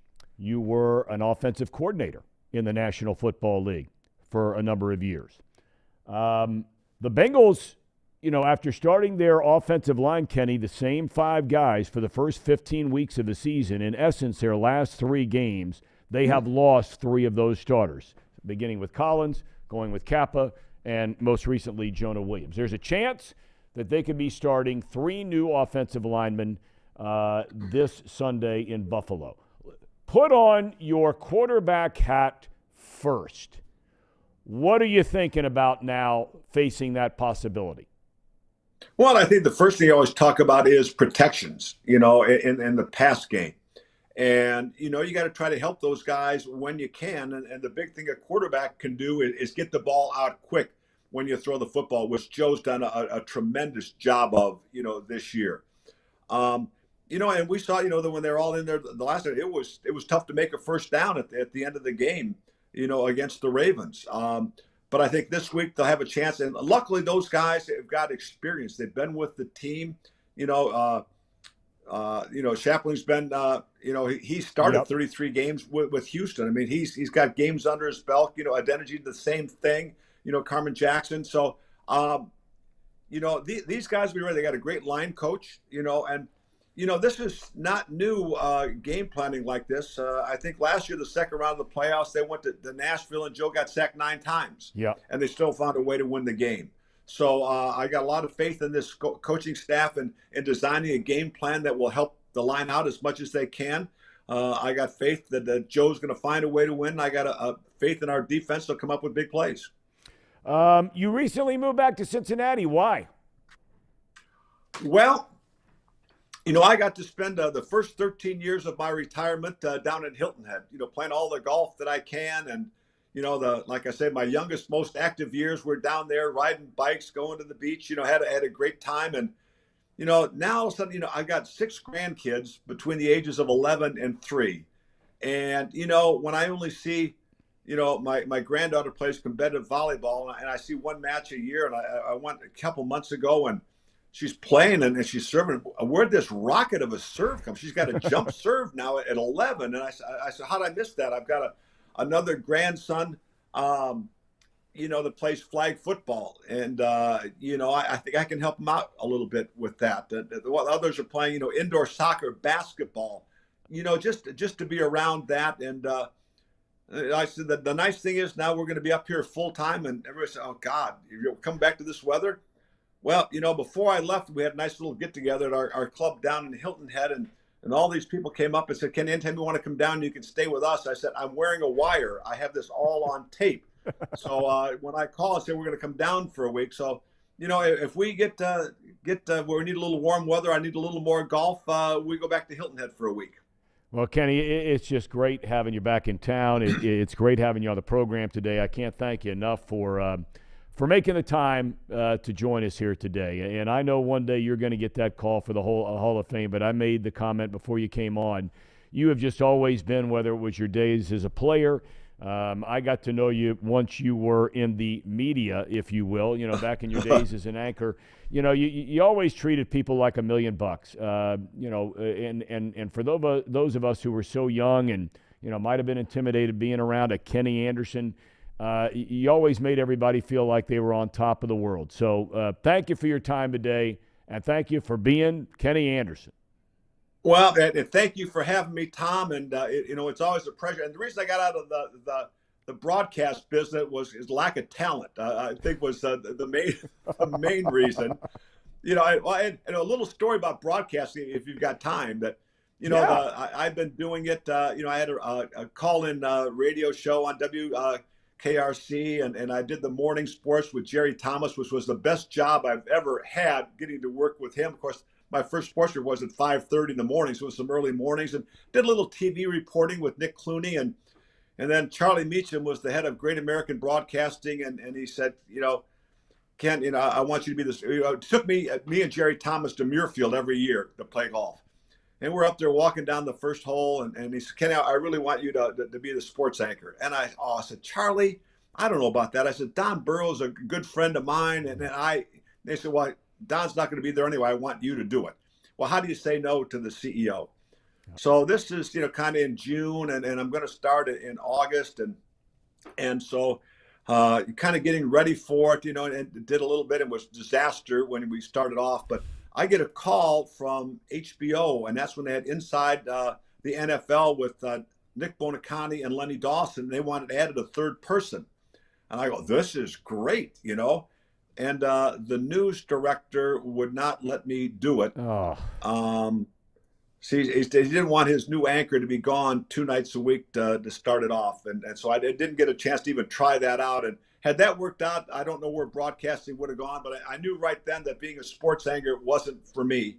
And so I'd always wanted to coach anyway. And that's when I started to explore the options, and was lucky that Dave Shula gave me a chance for my first coaching job in the NFL. Well, Kenny, we love having you back, man. And thanks again for your time today. And enjoy the game this weekend. Big-time game. Well, we will. Let's talk again after the Bengals win the next 2. Get ready for the Super Bowl. We'll come back and talk again. You got it. That'd be awesome. That's a deal. Kenny, thanks for the time today. Thanks, Thom. That guy is awesome. Now, see, you guys are too young to remember really Kenny Anderson. You're way too young. You weren't even born when he was playing. Way too young, yeah. I mean, this guy, we watch some of the throws that quarterbacks make today, and look, at every position, they're bigger, they're stronger, they're faster, they're all these kinds of things. Back in those days in the NFL, not like now. Now, the good quarterbacks, not necessarily even the great quarterbacks, the good quarterbacks are hitting on 64, 65% of their passes, if not higher, the great ones. Back in those days, whole different animal. And the way this guy, the accuracy that he had when he set the all-time record. Now, some would say, it's in a strike-shortened season. It was. But he broke the record that was held back when they played 10 games in the NFL per season. So it wasn't like, it wasn't apples to apples. It was 71%. That record stood until 2009 when Drew Brees broke that record. I just can't believe. I just don't know what in the hell people are thinking about that vote for these guys being in the Hall of Fame. I really don't. I really don't. I don't understand what most of the writers are thinking about in baseball when they're looking at the Hall of Fame. I've said multiple times, shame on the Veterans Committee in Major League Baseball, because they cried for years and years and years, the Veterans Committee in baseball, about all the writers that were leaving these guys out of the Hall of Fame that should have been in. I was around it every day listening to this stuff. Joe Morgan was the head of the Veterans Committee, and I was with him the day they announced that they had not voted a player into the Hall of Fame on a particular year off the Veterans Committee. Not one. And there were 20 guys that deserved to be in. I was with Joe Morgan that day. I've never seen somebody more embarrassed about something in my entire life. He was humiliated. He was angered by these group of former players that had not put in other players when they had the chance to do it after bitching and moaning about the writers not putting them in. Football, same deal. Same deal. These veteran, and now, as Kenny mentioned, they've moved it up where you can put in as many as 3, along with a contributor to the game, so it's opened the gates for some guys to get in. Kenny Riley is on that list this year. How is Ken Anderson not on that list this year? I mean, are you kidding me? And I'm not here to be a shill for Kenny Anderson. Just look at the numbers. Kenny Anderson should be in the Pro Football Hall of Fame. End of story. Get it together. For those of you voting, get it together. We're back with more in a moment.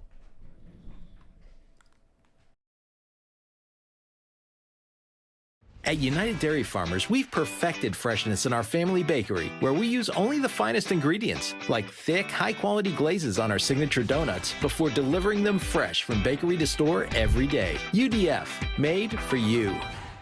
If your AC or furnace is struggling, turn to the experts at Bartell's Heating and Cooling. Their certified technicians get the job done right the first time. And if you need a new unit, Bartell's will give you upfront pricing with no hidden fees. Plus, ask about Bartell's 0% interest financing for 60 months. Learn more at bartellsheatingandcooling.com. Bartell's Heating and Cooling, for a comfortable way of life. Eli's Sports Bar and Grill, proudly sponsoring high school football with 3 locations in Mason, Liberty Township, and Ross, Ohio. Our 10-foot screens guarantee a great view from every seat in the house. Eli's Sports Bar and Grill, the best place in Cincinnati for sports, food, and fun.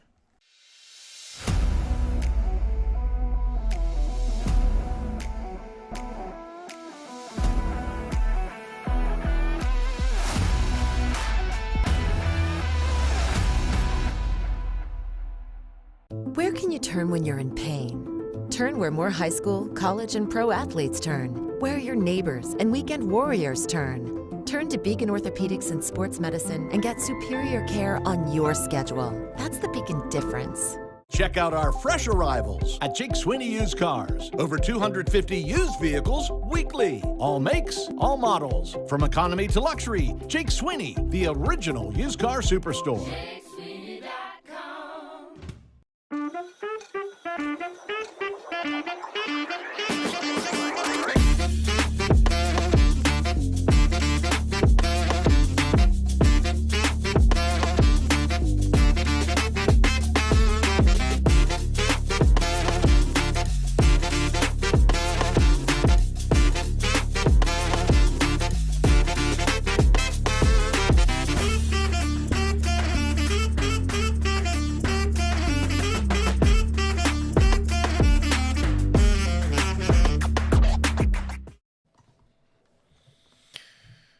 Well, today, Wednesday, we've got some NBA, we got some college basketball. Yeah, we do. That we do, Casey. Are we looking at anything today, or what do we how do we feel? Yeah, Tuesday and Wednesday, usually pretty good nights of college basketball once you get into this point of the conference season. Tonight's a really good one. Number 15, UConn is at Seton Hall tonight, and actually there was just a tweet a few minutes ago that Dan Hurley, UConn's head coach, will not be coaching in that game. COVID. I didn't even know that we were still doing that, but he has COVID, and he will not be coaching in the game tonight. Number 14, TCU is at West Virginia. That is a game that West Virginia, I don't want to say has to win. I never really like to use the must-win phrase, But Bob Huggins and crew needs to win that game. They still don't have a win in the Big 12. Time's slipping away for West Virginia to get some wins. I know that the Big 12 is the best conference in the country, and every game is a good win if you win a game in the Big 12. But they need to start winning games, plain and simple, because they've been close, but close doesn't get you in an NCAA tournament. They're still 29th in the net, but they got to win some games. Virginia Tech's at number 10, Virginia. That's a great rivalry game. But game of the night, number 22, Providence at Fiserv Forum to play number 20, Marquette. That's a huge game for the Big East standings. Providence right now only 1 loss in the Big East. Marquette has 2 losses in the Big East. So this is a huge, huge game for that top of the Big East standings when you're looking at Xavier, Providence, Marquette, 3 teams running for the Big East title. So, yeah, fun little night in college hoops tonight. Thom? I'm surprised you're not, although you're carless right now, right? Or no, you said it's getting around. There was no way I could take Jackie up to Chicago tonight. There was no chance. Jackie? Name of the car. Your car has a name. Yeah, well, of course. That's for good luck. It's for good luck. I have never heard of that in my life. Oh, Thom. You give a car a name? Well, you lease your car, so you just Well, I do. Yeah, so you can't get to it. You can't get too attached. You know what it is? My girlfriend lives on a farm.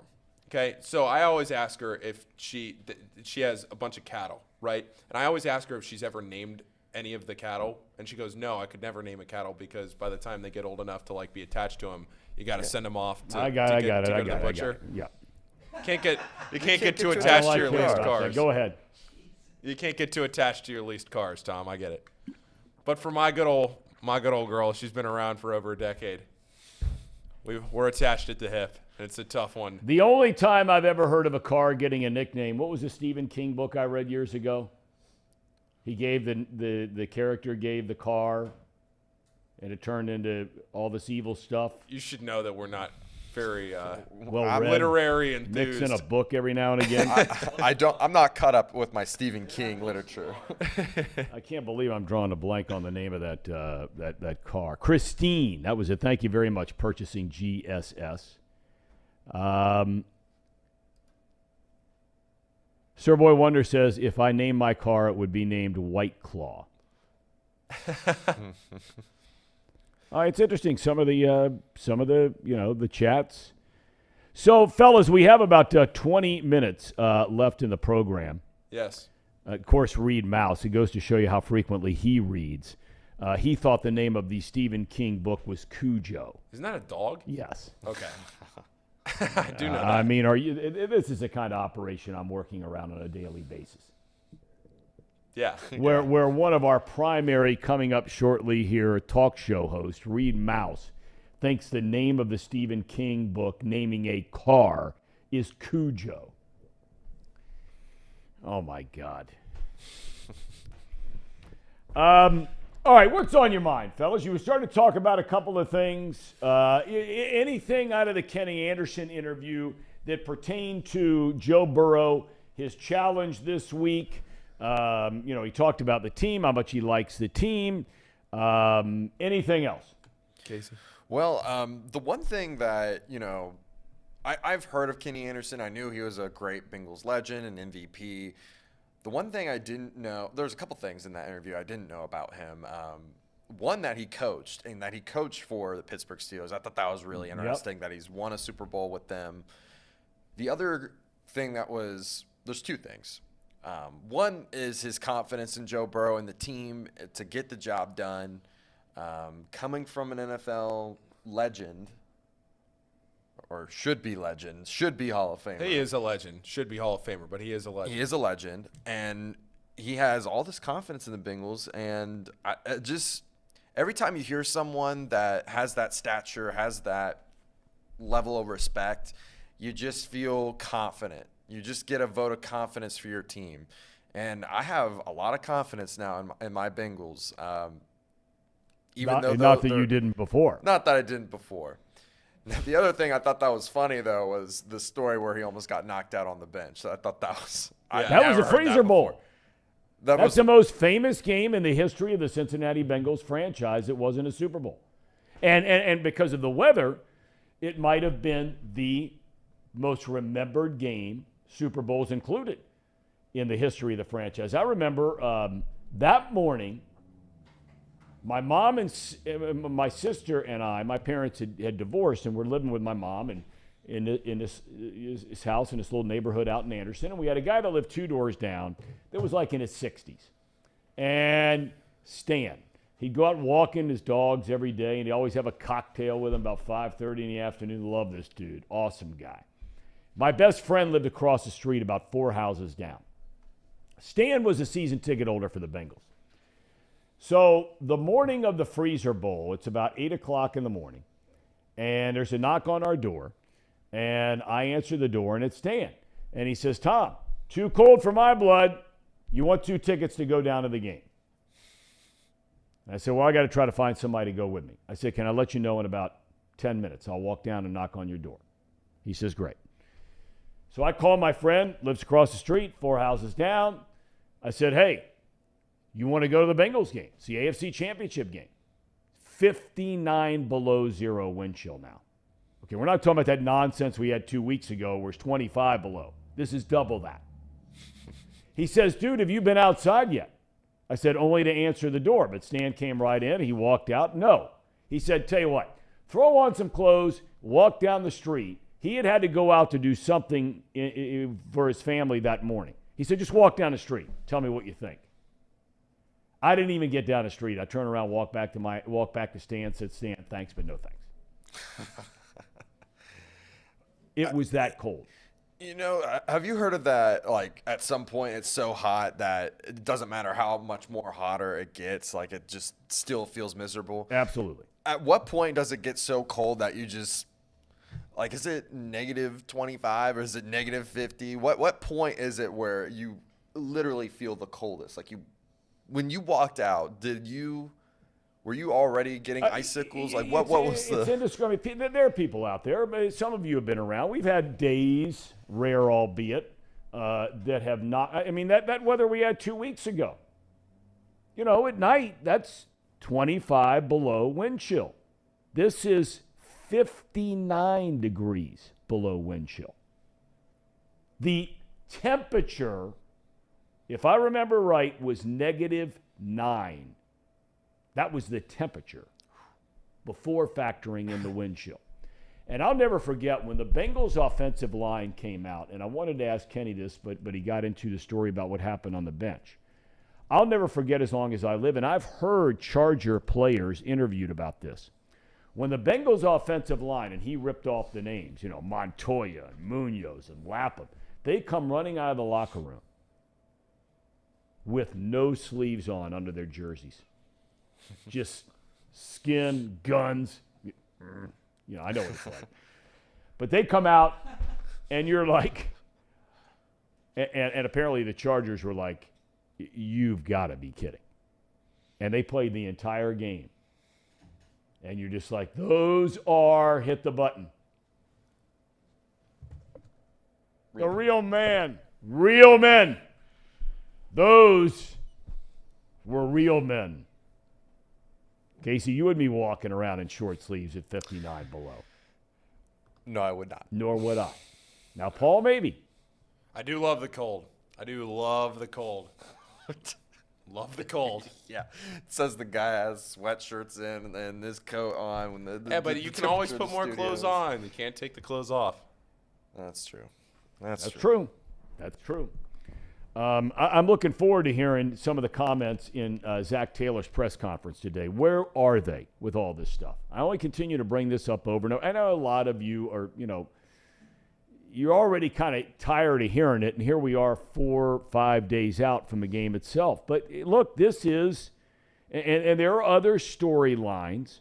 It was very interesting reading some of the comments made by the Buffalo Bills players. I haven't seen any of these, if they've even been asked about it. To the Bengals players about the question was posed to defensive players for Buffalo. What did you learn from the 9 minutes that you saw the Cincinnati offense? I mean, look, Bengals decided, they won the toss. They decided to take the ball when they played Buffalo. They go right down the field. They're helped by a pass interference call, but they go right down the field, touchdown. Bills go right down the field, field goal. Bengals are going right down the field again before Damar Hamlin suffers a cardiac arrest, and, of course, that was the end of the game. But they were asking the safeties, a couple of veteran players back there for Buffalo, what did you see? And they're like, look, it was, I think, 18 plays, something like that they saw. And, typically you're going to see a team as a defense, an offense, anywhere from 57 to 65 or more plays over the course of a game. So we're talking, very small percentage. But they did say that the Bengals game plan, and of course when you go into a game, coaches for years and years and years, and Zach Taylor's no different, you script the plays out ahead of time, 15 for some, 25 plays for others. And they acknowledge that the Bengals script plays to start the game were spot on. They did ask Zach Taylor about this same topic yesterday. And he said, look, our defense saw them for one possession. They saw us for a possession and a half. Are you going to overthink this thing and go back and try, well, they're thinking this, so we got to do that because they think we're going to do this and we should do that? You know how that goes. It's like a hamster on a wheel. For my money, and I always mention the name Barry Alvarez all the time because he's one of the great coaches in the history of football. For my money, if they didn't stop it, why change it? Doesn't mean you have to run the exact same play on 1st and 10 or 2nd and 3 or whatever it is. But if they did not stop you, and Buffalo did not stop them. Now, the Bengals had 2 offensive linemen in that game that they might not have this week, which certainly could change things philosophically on what you want to do in protecting your quarterback. But if it worked, why change it? Agreed? I agree with that. If it ain't broke, don't fix it. I need a button. I need a button for that. Well, why don't you record it today, and then we can just hit that. We need to get your tired on there too. Tired. There's a whole lot of tired today, especially in that chat. I don't know. Maybe our guys are tired of the show, but they're tired. I will say this. I saw there's $1. You will say this? I will say this. I did see a particular stat that might give some Bengals fans hope. Since Von Miller has been out of the Buffalo Bills lineup, their pass rush ranks 27th in the league. So they are not particularly great when it's just a 4-man rush. They have to fabricate their pressure, send the blitz, and we all know that Joe Burrow loves it when they blitz. So there is some hope there, but the downside of that is the guys that were in, Sharping, Adeniji, Carmen, they did not handle the blitz very well. So I'll put this to you guys in the chat. What happened to the Bills defensive player that got hurt before Damar Hamlin got hurt? I don't remember who that was or how serious. Yeah, I just read that today. You're right. I did read that, and I'm drawing a blank myself. I don't remember who that was, but I remember my friend texting me like right after Damar Hamlin got hurt, and we didn't know that the game was going to be stopped. I didn't know a ton about Damar Hamlin or how important he was to the Bills defense, so I texted my friend and I said, hey, what are we looking like here? And he goes, well, we're down 2 starters now. And it was Poyer? No, Poyer. No, it was somebody else. It wasn't Jordan Poyer.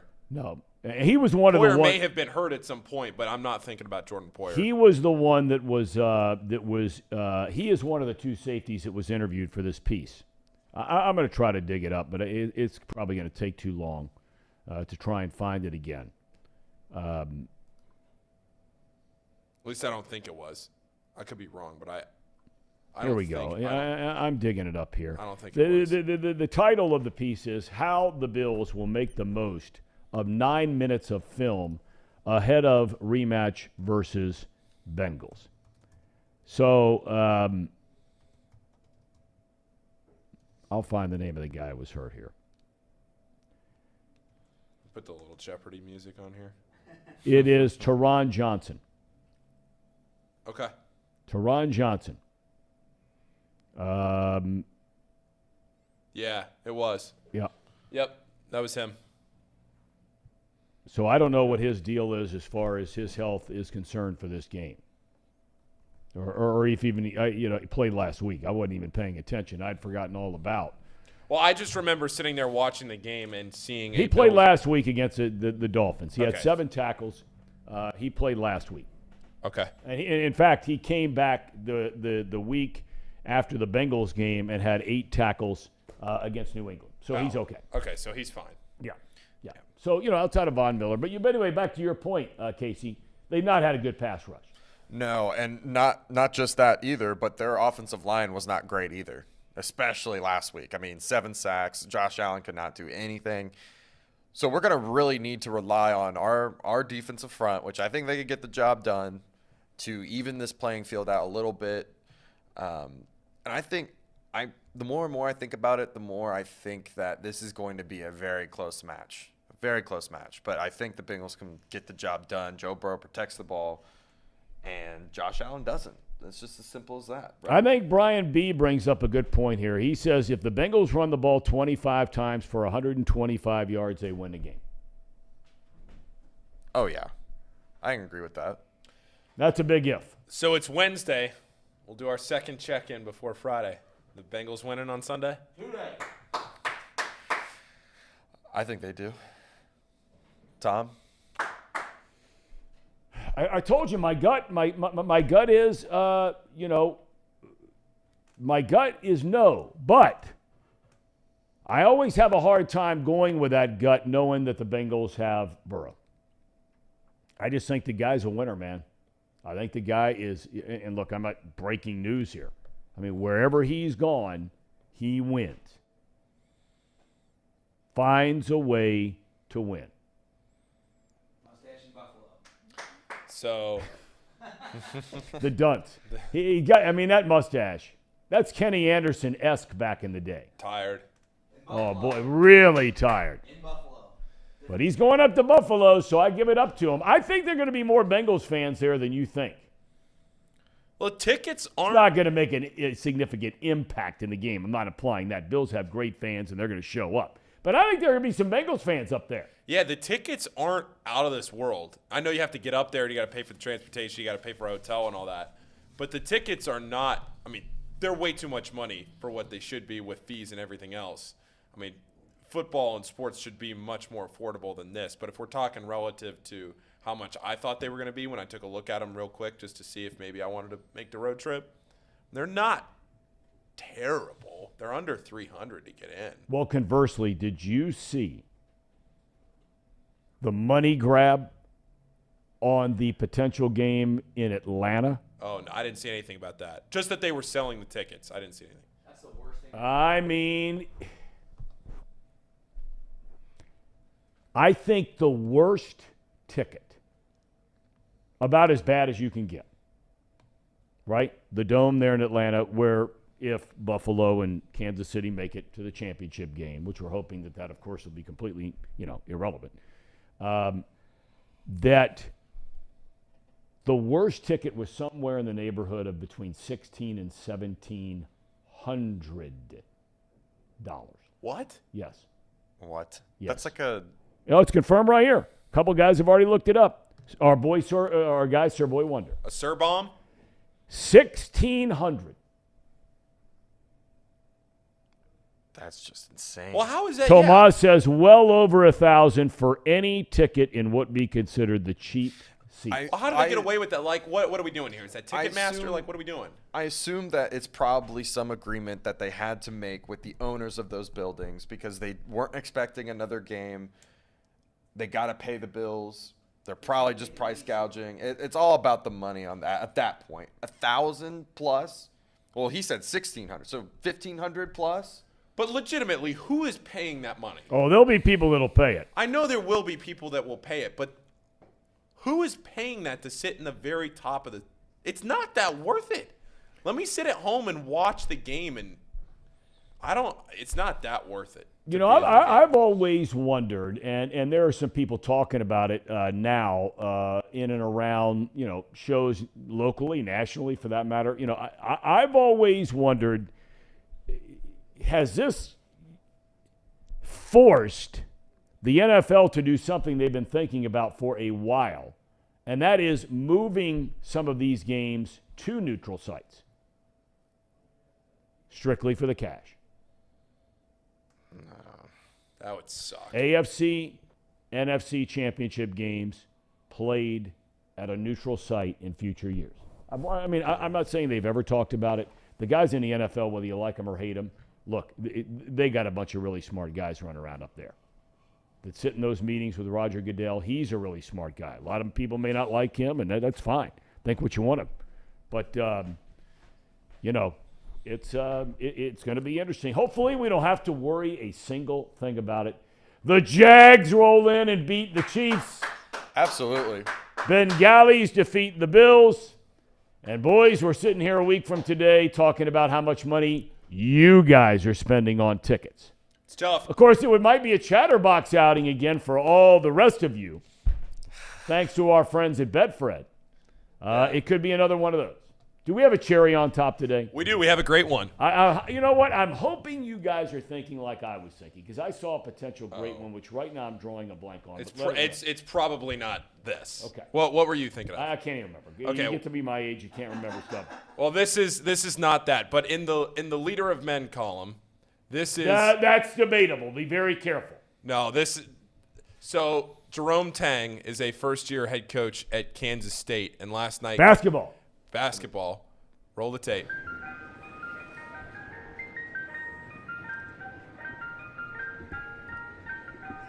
First-year head coach, Kansas State storms the floor last night. They beat Kansas.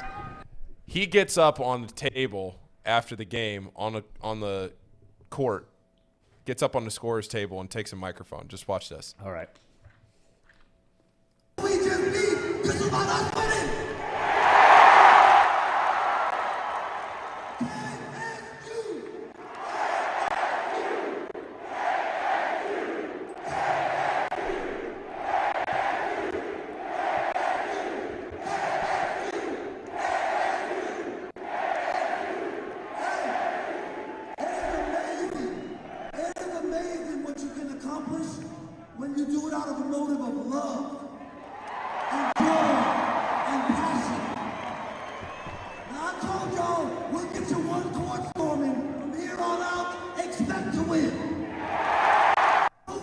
How about that? It's a Leader of Men. What's his name? Jerome Tang. Jerome Tang. You know, he was playing off of some of the comments he had made in honor of Martin Luther King, who talked about love versus hate and doing things out of love. A wonderful message, and good for him. That's good stuff. That'd have been cool to have been there last night. Yeah. And hey, you, right? I don't know about you. Okay, now, you guys were all on that upset call last night. Am I right or wrong, Trace Fowler? I was not. Yeah, I actually sent in the text message thread or whatever. I was up late, usually a night owl for whatever reason. That's just the way that my sleep patterns go. I'm up late at night and then wake up and wondered why I didn't go to bed earlier every single day of my life for the most part. But I did see that line come out at midnight one night the other day, and I seen that it was like a 1-point spread, and I just sent the group chat and said, I don't know what the analytics say, but I already know that Kansas State's going to find a way to win this game because I've seen it time and time again as a Kansas fan. So good for that guy. Good for Kansas State. It's almost like you let little brother win every once in a while. Well, I mean, when we talk about that conference, and we've talked about it a few times on the show, you guys have talked to. I mean, it's every night. You know, Kansas State gets beat, 3 days ago against TCU, who's ranked, they've only lost 2 games all year long, whatever it is. Yeah. I mean, they get beat, and then you turn around 3 days later, you're playing your biggest rival, ranked second in the country. I don't know who their next game is, but chances are it's against somebody that's ranked in the top 15. I mean, Texas ranked number 7. They lost last night to Iowa State, who's ranked, I think, right? Number 12. Number 12. I mean, you follow it. Yeah, I mean, that league's incredible. The only thing I will say is that you're always judged in March, which is unfair or fair, however you want to look at it. So as much as I would like to sit there and say that league's unbelievable and they're going to have, 8 teams in the Sweet 16, I don't know. It could be one of those things where you think everyone in that league's good, a la Big Ten for years. Yep. And you go into the tournament, and next thing you know, you look at the second round of the tournament, and well, the real second round. I don't want to call it the fake Right, second you're round. talking about the Sweet 16. Yeah. Yeah. The second weekend. Yeah. And the Big Ten's got like one team in there, you know? So it's like, I don't know. I'm not going to sit here and say that they're going to have incredible success in the tournament, but the league's fun to watch. College basketball is electric. I love college basketball. Now, I know not everyone can get into it, but there's something about the way that those games are played and kids, and it's incredibly fickle is the word that comes to mind. It's just like one night kids play great, and the next night they look terrible. And Kentucky still sucks, if you don't know. Well, again, you just said fairly or unfairly, you get judged in March. We'll find out. It's true. Trace, are you happy that little brother got one? I mean, you got to give little brother a little something. We do get to see them play, though. That's the cool thing. And hopefully, for those that have watched the program a while back, we had the bucket list bet, which we need to come up with another one of those here in the near future. But we won. We're going to Kansas. We're going to Kansas State. And we got to figure out – that's one thing we do have to figure out. We got to figure out how this show's going to run. We're going to have to teach Paul some tricks, Sejo some tricks. Casey's going to have to unload a wealth of knowledge in the next few days so we can keep this show afloat while we're gone. Well, as in just Casey. Casey's like the backbone of the whole operation. Brandon and I will keep it running. I don't turn this thing I'm off. sure, running right in the ground. I have no doubt about that. All right, it's time for box lunch. Hump day trends you're starting with? Hump day trends? We changed the first topic like 6 times. Well, I should say I did. We were out there just trying to come up with some relatively topical conversations. And there's some trends that are starting to set up for the weekend that I wanted to get into, whether we're buying or selling the idea of a couple games. One, the Cowboys. I'm just saying, the Cowboys are starting to look pretty good. I was talking to my guy last night, texting back and forth with our buddy Voch. Voch Lombardi. Yeah. He came on a show last week. He said it's going to be a massacre. Oh. He said Dallas is going to kill him. He said Dallas is going to blow him out of the gym. He said not even a game. And he almost predicted the Dak Prescott line exactly as it happened, minus the rushing touchdown. He said Dak, 4 touchdowns, maybe a pick, maybe not, blowout. Is Voch one of those guys that's like Casey? And that's not a disrespectful thing. No. But is Voch one of those guys that is just like the glass is always 3/4 full? No. There's no chance in hell they're going to lose. The one thing about Voch is he is incredibly analytic, and he gets a little touchy. He and I were going back and forth about this last night. And I really don't know the dude outside of him being on our show. But, he's one of those guys that, feels like he's looked down upon because he's not in the quote-unquote legacy media. He's a YouTube guy is how he called it, right? Yeah. Like we are, right? Yep. And he said, a lot of these guys, he said, they don't give any of us the time of day or any credit. He's sitting down and looking at the all-22 for every single game, every single play. He's going into the Pro Football Focus stuff, which, by the way, we're going to have Sam on there on the show Friday from Pro Football Focus to talk about the Bills-Bengals game and some of the other games. But he gets a little wound up about it. But no, to answer your question, he's not. Well, I'm just saying that things that we traditionally look at seems to be trending in that direction for the Cowboys. I was shocked when I seen the line. That's something that I always say too. Like, I think every sports fan that watches games regularly is relatively a square when it comes to, and I say squares and just like a novice of not really fully understanding of why a betting line is what it is. But what I'm saying is like if you just go off your gut reaction to something and you're really passionate about a line being completely wrong, then you probably should just go the opposite direction. If you'd have told me the line was 3 points in San Fran, your immediate gut reaction is like, you got to take San Fran, which, just so you know, you just got to reverse that, and you're probably right. Ooh, okay. Guess which offense has scored the most points since the beginning of November? That would be the 49ers. Dallas Cowboys, I believe. Really? Number 1. All right. 32 points a game. Well, I know this. In the games that Brock Purdy has started. So I can't. So that's now, I think he's 7-0 as a starter, including the playoff game. Right. I know that in those 7 games, they have averaged almost 37 a game. Oh, wow. I was going all the way back from the beginning of November. So that's a longer sample size. Right. Yeah. 32 points a game for Dallas. So it's going to be – that's a good one. Yeah. It's a barn burner. That might be the best game of the weekend. Oh, yeah. Might be. I think, we talked about it yesterday. The most eyeballs will be on that game because of the time slot it's on. But I think that the most intriguing game of the weekend is still the Bengals-Bills because of everything that happened here before. Absolutely. I'd bet Hamlin would be at the game. I hope so. I would bet he's going to be at the game, and they introduce him before the game. I have no knowledge of that, no inside information of that. He's back at home. He's made contact with his team. I would bet money that he's at that game. And you know what? If he's able to, he should be at the game. I think it would be a beautiful moment for all fans of both teams and all fans of football if that young man was able to walk out onto that field, wave to the crowd, they go crazy before the kickoff. It'd be phenomenal. All right, boys. It would. Gentlemen, thank you very much. Case, Paul, Brandon. Thank you, Tom. Brandon's got, I walk in here some of these days, his desk, there's potato chips all over the place. There's computers laying around like empty beer cans. It looks like a fraternity house in here when I come in here at 8 o'clock. Guys, take it away. I must admit, I didn't think much of this show the first time I laid eyes on it. Seemed like a bunch of stiffs wasting nice The worst microphones. trade of all time happened back in 1803. Go ahead. Napoleon Bonaparte traded the Louisiana Purchase for $3 million. Napoleon, what happened? Half the country for $3 million. You can't even get Tucker Barnhart for $3 million. Then I came to realize these guys are funny. And Justin Fields have identical stats the last 5 weeks about throwing the football. This guy, okay, And folks, are is a some of the fidget best spinner. gamblers I've come to know. If you're betting on USC and or TCU, let it be known you are a square. TCU is going to hammer this team tomorrow night.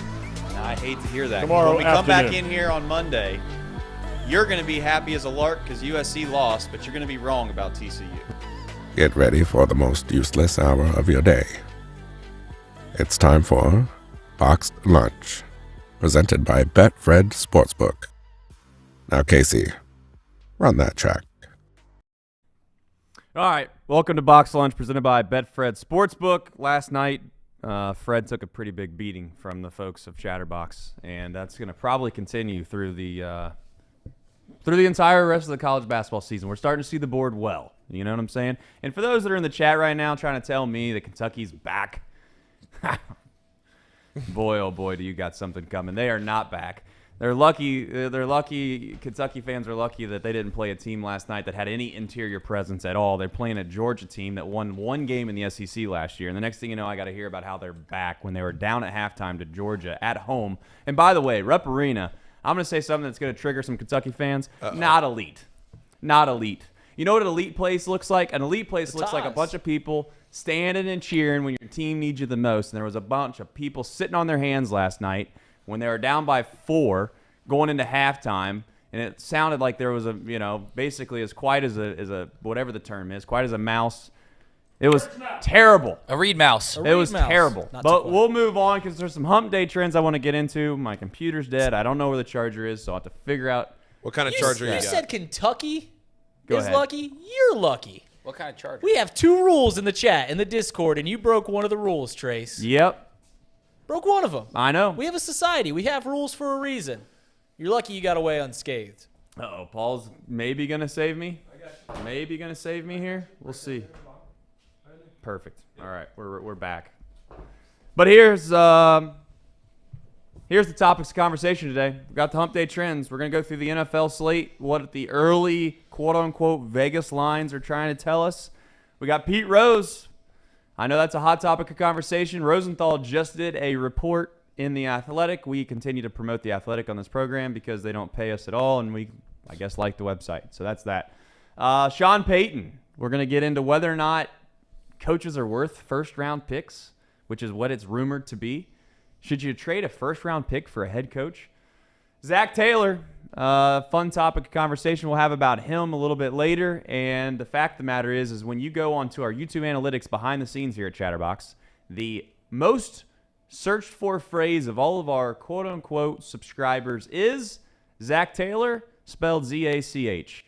No lie. His Z-A-K is the right way of doing it. Z-A-C. My bad. So I put Z-A-K in there as a bit, but at some point, maybe we'll spell the guy's name right. How many more times does he have to win games before his name's spelled right?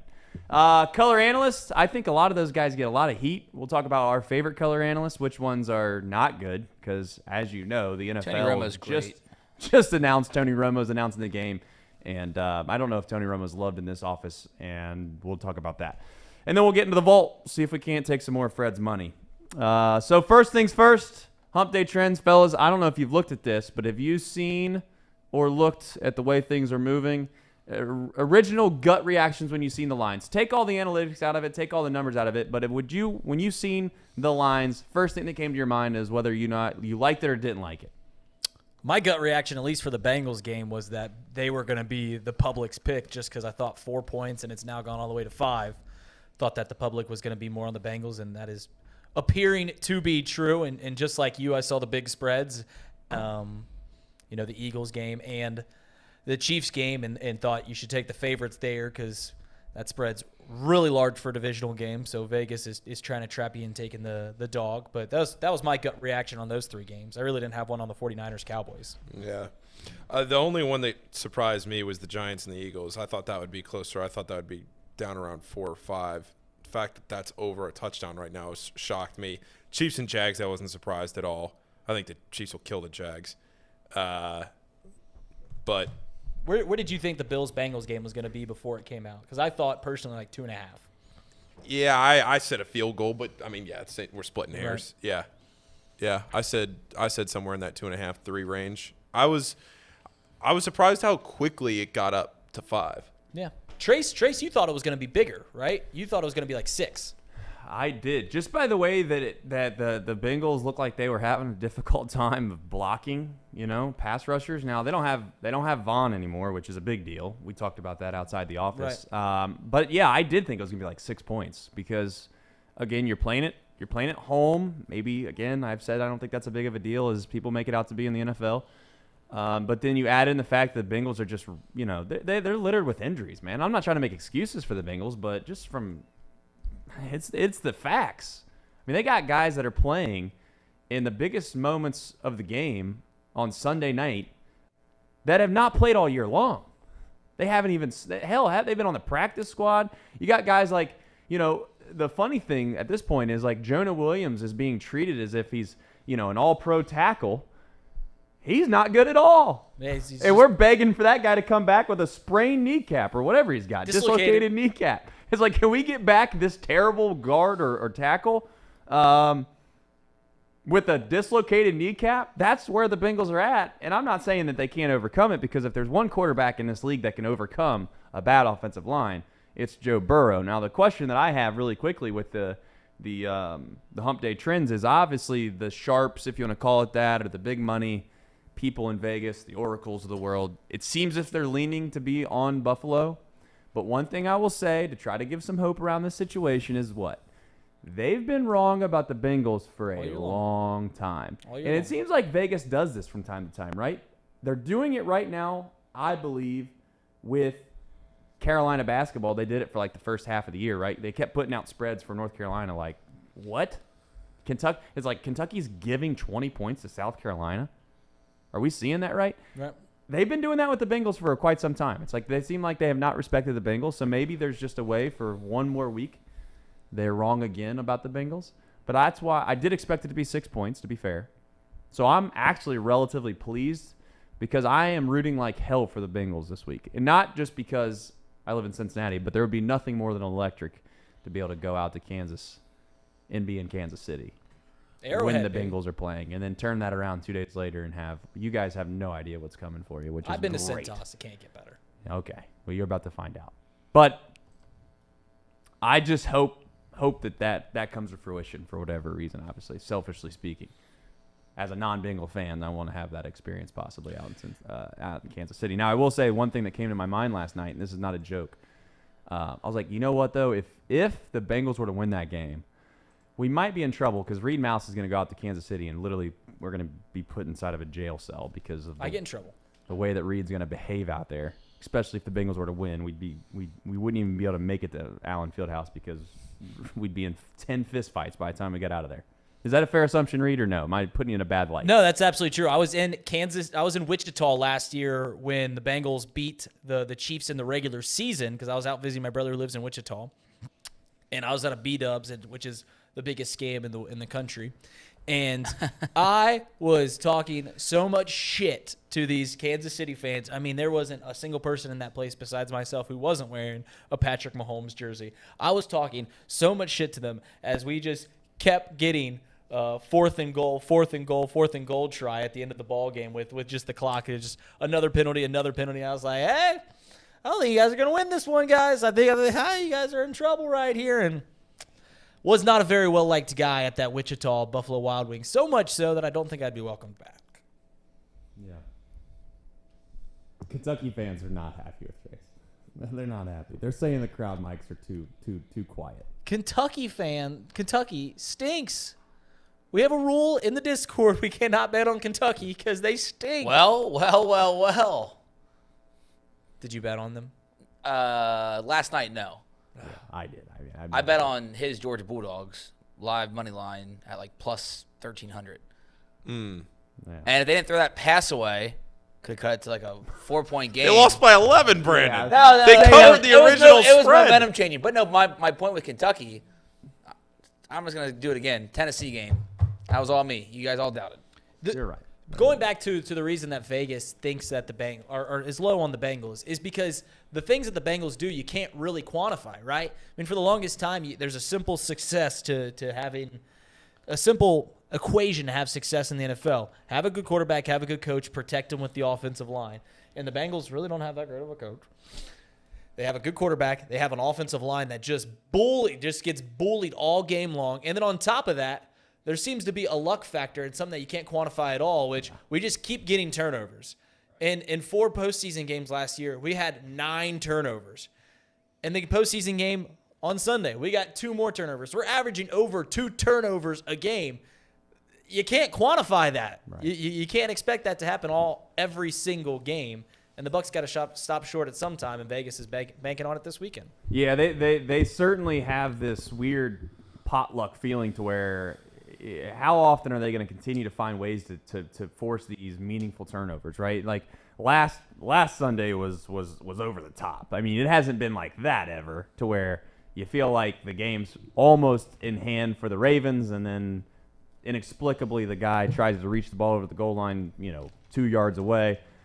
And you have one of the most memorable plays in sports history in Cincinnati, and it will be that way for at least my lifetime, I feel like, because that's just an incredible swing of events. It's one thing to get a turnover. It's another thing to get a turnover and score 98 yards the other way. But to your point, if you go back and look at all of these games that the Bengals have found ways to win, it has always happened in a manner in which Vegas would probably deem somewhat quote-unquote lucky.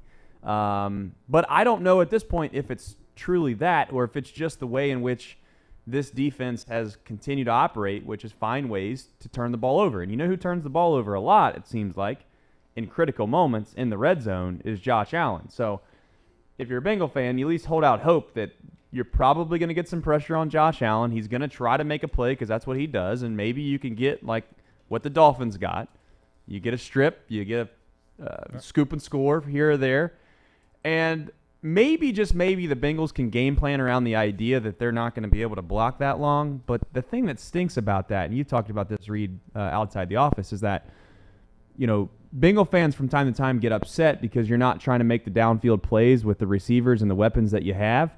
And you're tired of screens. You're tired of these quick little 5-yard hitch routes, et cetera, et cetera. I don't know if they have enough time to run those long developing plays, right? Because the offensive line's just not going to hold up. And that's the concern you have if you're a Bengals fan is there any chance in hell that you can find ways in which you can give Burrow enough time, and can he continue to squirt around the pocket? And that's the only thing. I mean, every time you talk about this Bengals team, you just go back to number 9, right? If you can get verticality this Sunday, you really like your chances. I don't know if they can with their offensive line, but you're right. If you give 9 time to cook, he'll make you a meal. Fumbledorf is just cracking me up. Fumbledorf is just – that's got me a lot of book talk today on the show. On the Off the Bench. We're talking – and Thom ripped me for my Cujo. Yeah, I know. He ripped me. I knew my Stephen King books. I Yeah. knew it was Christine. I was going to say The Killer Dog. Cujo. I think that I've seen AJ earlier in the chat said something along the lines of teasing the Giants up. I don't Tease it down. I don't like that. Tease down the Eagles. I don't like the Giants at all. I think there's this opportunity where the Giants just go and they get absolutely massacred, right? The Eagles are one of those teams that have not played their whole entire roster in what seems like 4 or 5 weeks. You've forgotten about them a little bit. It's almost like you've forgotten how good they might be. Right. Houston basketball in college is that way for me. You know, like I was like, I know Houston's good. I watched them last year. In fact, Houston was one of my favorite teams of last year. I picked them to go to the Final Four. It didn't happen, but ultimately I thought, honest to goodness truth, coming from a Kansas fan, last year if Houston played Kansas 10 times, Houston beats Kansas more times than Kansas beats Houston. I genuinely feel that way. And I watched Houston play last night for like 5 minutes. Turned on the old ESPN Plus. Green wave, baby.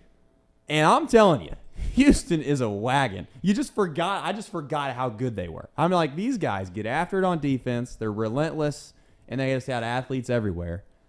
Maybe the Eagles are somewhat like that, is what I'm getting at. It's like you just forget how good the Eagles were because they haven't played in so long that I think they might go out and they just take the Giants to the woodshed, and I wouldn't do that 13.5-point teaser as AJ brought up. But let's move forward to, I'm not going to do the whole entire, not going to spend much time on it thing. I've sat in my room at night, late at night, Paul, and I was like, I can't do it. You practice on your segues. Practice on my segues. There we go. We're going to talk about Pete Rose really quickly. Rosenthal just did an article. You like that? I mean, come on. Come on, guys. That's elite. That's elite television. All right. Rosenthal did an article on Pete Rose. And he's basically come to terms with the fact that he doesn't believe Pete will ever get in. And he hinted around the idea that he doesn't deserve to be in, but also understands the people that want him to be in.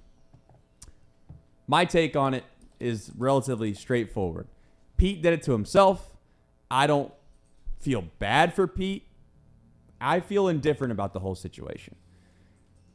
But I want to bring up a point. I want to get your guys' thoughts on this as well. And in the chat, I know maybe we'll go back and forth on the whole Pete thing. Should it be in? Should he not be in? 2 points I'll make. One, I actually think the whole Pete saga has been actually a good ambassador for Pete. And it doesn't mean that that's what Pete wants, but I don't think Pete Rose has talked about nowhere near as much as he's talked about if he doesn't have this saga. You know, there's a lot of people that know of Pete Rose largely just based off the fact that he's brought up about the Hall of Fame, not because he's the hit king. And then it leads to people learning that he is the hit king. So I don't think it's all bad that this saga has gone on this long. The other side of the coin with the MLB is I think that this specific commissioner, Rob Manfred, has shown to me that he's been far more lenient on what I would consider very serious topics and very serious allegations and very, very serious wrongdoings by other organizations, the Houston Astros specifically, to where you could make the argument that the punishment that was handed down on his behalf of things that affected the game far worse than what Pete Rose ever did have gotten a severe less punishment than what Pete Rose has been given. Now, granted, this was kind of grandfathered into him. It didn't happen on his watch. So the easy thing for Rob Manfred to do is do what? It's to do the exact same thing that every other commissioner does, which is I'm not touching it with a 10-foot pole, and I don't care about it enough to make a ruling on it one way or the other. And the only thing that I hope doesn't happen is if he doesn't get in before he's dead, then don't ever put him in.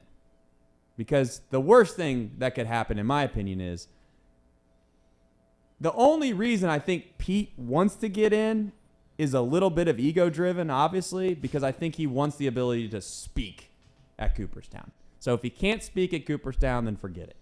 Thoughts on the whole situation? I know you guys have both kind of been, I don't say anti-Pete, but go ahead and give me your opinion on the situation. Well, no, I'm not so much anti-Pete. I do get tired of the argument from people that, well, because MLB is taking betting deals, then, you know, right, he should be in. That is wrong, because just because MLB is affiliated with gambling companies now, it doesn't mean that David Bell can go out and bet on the Reds. It doesn't mean that Joey Votto can go out and take the Reds run line. Right. I understand, I will concede that the optics of it do look bad, but that doesn't change the core of what you can do as a Major League Baseball player to go out and bet on your own team. Now, I know that the flip side of that is, well, he was always betting on the Reds. Well, if you think about it, what about a night where he didn't bet on the Reds? Does that tip off the bookie that, oh, maybe I should bet on the other team? Like, there are elements to this that I don't think get talked about enough, and maybe they do and I just don't see it. But I think there are things that not everybody thinks about with this whole Pete Rose situation and the gambling thing that I just kind of get tired of. I do think he should be in. I think we're beyond this. I also think if Pete had owned up to this and been a better person about it 30 years ago, 20 years ago, 15 years ago, instead of continually doubling down on it, we wouldn't be in this situation. If he had owned up to his mistakes, admitted it, not just been so sly about everything and just moved on, we probably aren't having this conversation. He's probably in Cooperstown in the 90s, but that's not where we're at. I think this whole thing, and I'm a bit of a hypocrite about this because I personally believe that all these players in the 90s and the early 2000s that took steroids should be in the Hall of Fame, but I don't believe that Pete Rose should be in the Hall of Fame. And the difference between those two things, I believe, is that for the guys that took steroids, there wasn't a precedent. It was this murky water. Like, you kind of knew that you shouldn't do it, but there wasn't any rules. There wasn't anything that happened in the past to signify that it was an absolute no. In fact, there's actually a good bit of evidence that says that MLB was endorsing players to continue to take these performance-enhancing drugs. In fact, they didn't even start making it outright outlawed until 2003, and that's when they started drug testing it. So people like Barry Bonds, Roger Clemens, all these guys never even failed a drug test. Now, Pete Rose, on the other hand, failed to live up to a precedent that was given to the MLB 60 years prior. The Black Sox scandal kicked 8 people out of the league 60 years prior because they were gambling on the games that they were playing. The difference is that Pete Rose, there was one rule, one big rule written above every clubhouse, metaphorically, that you don't bet on the games. You don't bet on the games that you are actively taking part in, and he did that. And that is the single greatest sin that you could have as a competitor. Regardless if you're betting on your team or against your team, he broke the single biggest rule that the MLB have, and he's still paying the consequences to this day. He knew the precedent, he did it anyways, and he's living the consequences. Anything against it, Pete Rose is a great Hall of Fame, is a Hall of Fame caliber player, but he's living with the consequences. He's laying in the bed that he made. But at what point does character matter in the Hall of Fame? I don't believe it should matter at all. I don't think the character thing is what's stopping him from getting in and getting out. I know that he hasn't helped himself. No. I do think the character thing is what is keeping him out. I'm saying, should it matter that his character, are we going basically what I'm saying? If you're a good player, but you're a really shitty person, should you still be in? Well, no. I mean, there's plenty of baseball players that are in the Hall of Fame that are already been very, very clearly noted. They're not very good people. Ty Cobb's one of them. But that's where the whole debate turns into a whole different direction, and that's the part where I really don't even feel like get into all of it because it's been ad nauseum to the point where should he be in, should he not be in? It's relatively simple for me. Do you want Cooperstown to be a museum about baseball, or do you want it to be about great baseball players that also fit a narrative or did things in the proper way that Major League Baseball writers want them to be a part of? And it should not be the latter of the two things I said. It should be strictly based off of whether you are good enough to be in the Hall of Fame and be recognized as a historical museum, which is what Cooperstown should be. I do think that his character has kept him out. I don't think that should matter at all. But that said, he broke a rule that was in place that stated if you do these things, then this happens to you. You can't then, after the fact, complain about character and complain about, well, other people do really, really poor things. No, at no point does it say you can't make the Hall of Fame if you kill somebody, right? We all know you shouldn't kill anyone. We all know that's a bad thing to do in society, but there's not a rule that states that if you kill someone, you can't get in the Hall of Fame. There's a rule that states if you bet on baseball, then you're banned from baseball and you're not going to get in the Hall of Fame. So it is what it is. I just think that it's okay as Major League Baseball. I actually think, whether you want to call it a marketing ploy, whether you want to call it having forgiveness, whatever term you want to use, I don't care. I think it'd be a good thing. It'd be a smart thing for Major League Baseball to allow him to be in the Hall of Fame. And quite frankly, not give him the platform to speak. I think if they just said, you know what, we're going to put him in the Hall of Fame. He's going to be a part of this specific monument. It's going to explain everything he did, all of his hits in the whole entire scandal, and it's going to be there for people to see it and read about it, because that's truly what the Hall of Fame should be about, right? It should be a historical museum. Well, here's the thing that the Hall of Fame already does. They already document the great things that Pete Rose has done. When you go to Cooperstown and you see a picture of the Big Red Machine, they don't take white out and color over Pete Rose. They have his hits. They have his bats. They have bases that he stole, things that he did of great merit that should be in the Hall of Fame. They're already there in Cooperstown. The only thing that isn't there is a plaque with Pete Rose's likeness that claims in a short paragraph all the great things that he did, all the teams that he played for. He just doesn't have a plaque. And that's they already document what he does, what he's done. They just don't have the. Well, then, in my opinion, I didn't know they had that. I mean, do they have anything specifically on him being the hit king? I don't know. They have it. They have the ball. They have. I don't know if they have his bat, but they do a good job at chronicling all of baseball history. All right. Well, then that's good enough for me, and we'll move on, because it seems as if this topic gets brought up every year, and it probably will get brought up every year.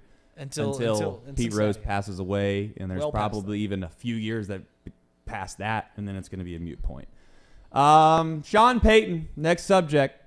Should you be spending first-round draft capital on a head coach? Head coaches are important, fellas, but how important are they is the real question. Because when you go around the league and you start looking at all the great head coaches, you know what they have next to them? More than likely, they have a great quarterback. We've talked about this at length at times in here, and people want to make fun of us in the chat and saying, oh, yeah, breaking news. A good quarterback changes an organization. Well, how much does a head coach matter? Because right now, Sean Payton's getting interviews. He's openly talking about the interviews, which is kind of wild to me as well. And we're talking about the Saints who have, I guess they have control, if you want to call it that, over his contract. And they are going to ask for people to basically give them trade capital. What do you think a head coach is worth? I personally would not give up a first-round pick for Sean Payton. No way. I would because I don't know what he's done outside of having an incredible quarterback. Now, if you have a quarterback in place and say you think the one big piece is now we need a coach, because the secret to the NFL is no secret. Get a good coach, get a good quarterback, and you're going to do pretty well. Sean Payton did all of his success with Drew Brees, who's a Hall of Fame quarterback, and I'm of the mind that coaches are made from quarterbacks, not the other way around. And to your point, and since 2000, there's been 2 coaches that have been traded for first-round draft picks. The first, or the most recent, was John Gruden back in 2002. He was traded from the Buccaneers to the Raiders. He was traded for a first-round pick and some other picks, 2 first-round picks, and $8 million. That obviously didn't work out great. I mean, they had some decent years. Now, the other coach that got traded for a first-round pick was back in 2000. The Jets traded their defensive coordinator, Bill Belichick, over to the Patriots for a first-round pick, and we all know that has been pretty successful. But in today's age, I don't think coaches are worth draft capital unless you already have a quarterback in the system. If you're thinking that a coach is going to make a quarterback, that's not going to be the case. Other way around, sure, that can happen. Nathaniel Hackett. I mean, I don't know. I value what a good coach can bring as opposed to what a bad coach can tear down.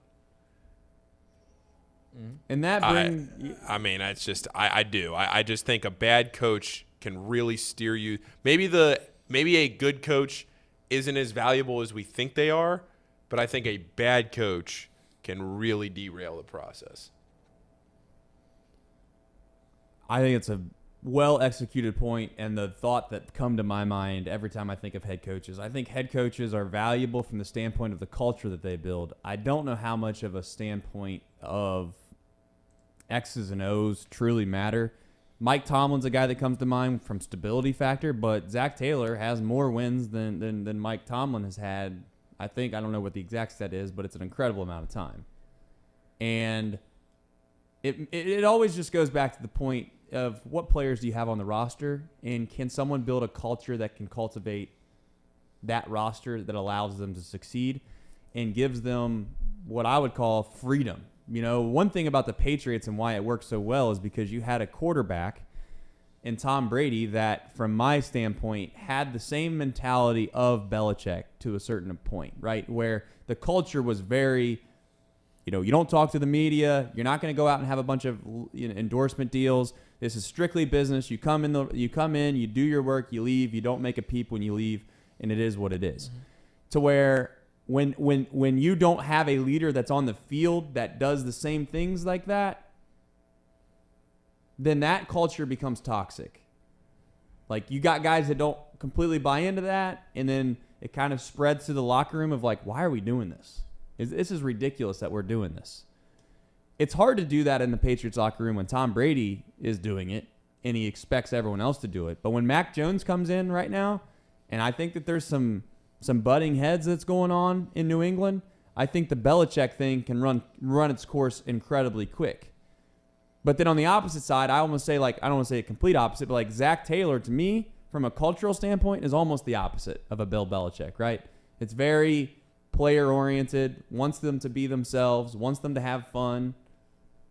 And I think that there's this situation where it always comes back to the players. I know that in the chat they're going to say, well, head coaches matter. Of course they matter a little bit. But more importantly, what leaders do you have on your team to where it's a player-led locker room? You hear it all the time, right? You hear even head coaches admit this. The best teams are what? They're player-led. And I don't know if I'm giving up a first-round pick for Sean Payton when he's proven to me, like you said, there's a reason he wanted to get out of, New Orleans. And it wasn't because he was tired of coaching. It was because he's seen the writing on the wall. He had a lot of leaders that left the locker room, and now he's just getting the hell out of there before it turned into a sour mess, and his stock fell to an all-time low. So I don't know. And how long, I guess here's the $1 million point I'm going to make. How long do coaches truly make a difference in the NFL before it turns south anyways? There's not many of them. You have a better chance of finding a first-round pick that's going to help you for the next 5 to 6, 7 years, or a head coach that's going to turn around your organization. Quarterback's turning around quicker. There's no doubt about that. And I don't want to tear down Sean Payton, but why is he thought of so highly amongst head coaches? I'm looking at his career in New Orleans. He was there for 16 years. He had 7 losing seasons.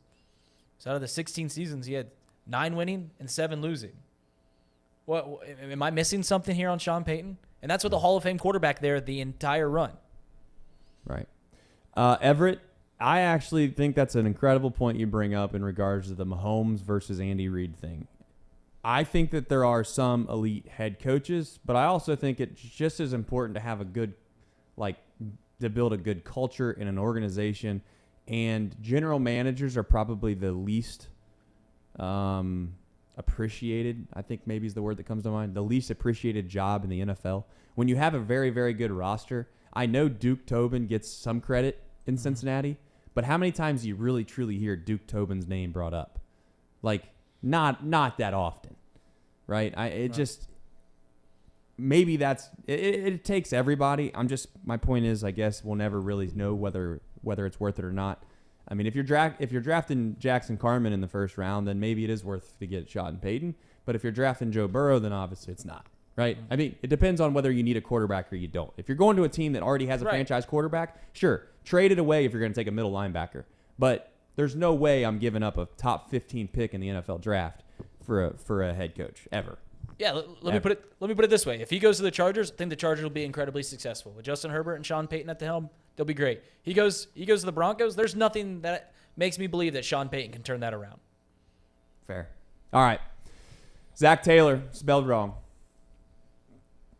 And like I said before, in our search bar, it says the most searched thing within your viewership demographic is Zach Taylor, Z-A-C-H.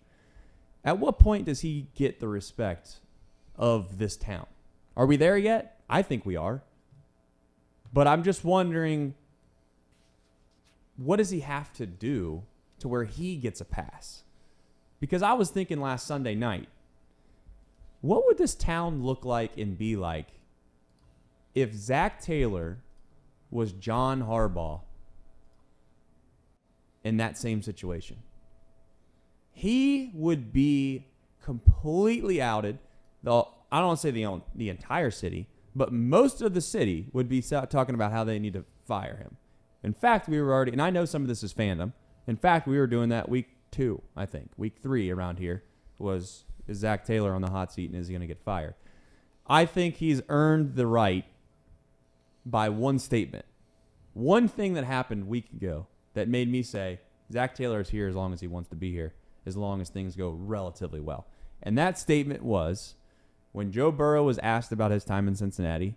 I don't know. I'm sure Casey might be able to find the take, and I'll give you some time, obviously, to find it. Maybe by the end of the segment, you can find this clip. He was doing a Sunday Night Football interview, I believe, with Maria Taylor. Mm-hmm. And they were talking about, obviously, his career, and the window that he was going to have was his entire career. And he brought up the point that I know many Cincinnati fans seen, that he wants to be in Cincinnati for his entire career, and he wants to do it with Zach, and he loves Zach. I think that one statement had to have swayed, and you guys are Cincinnati fans, had to have swayed anybody that was on the fence about Zach to be all the way in on Zach Taylor, no matter what, because the guy that matters the most loves him. So what's it matter? Thoughts on that too, fellas? Well, we do love Joe Burrow almost unconditionally.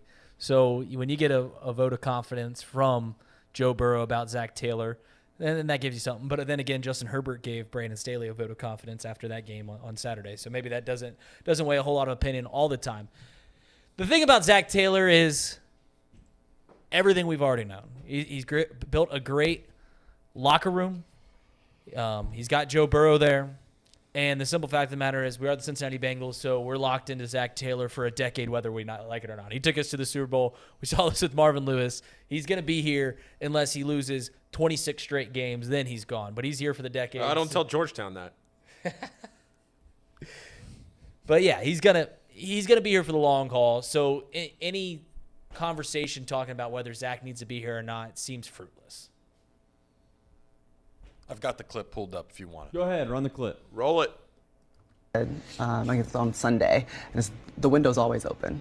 My entire career, the window is going to be open. Describe exactly what you meant by that. My plan is to be here my whole career, and hopefully Zach is here my whole career, and hopefully a lot of our guys are around for as long as my career as they can be. And I have a lot of confidence in the front office doing their jobs in the offseason.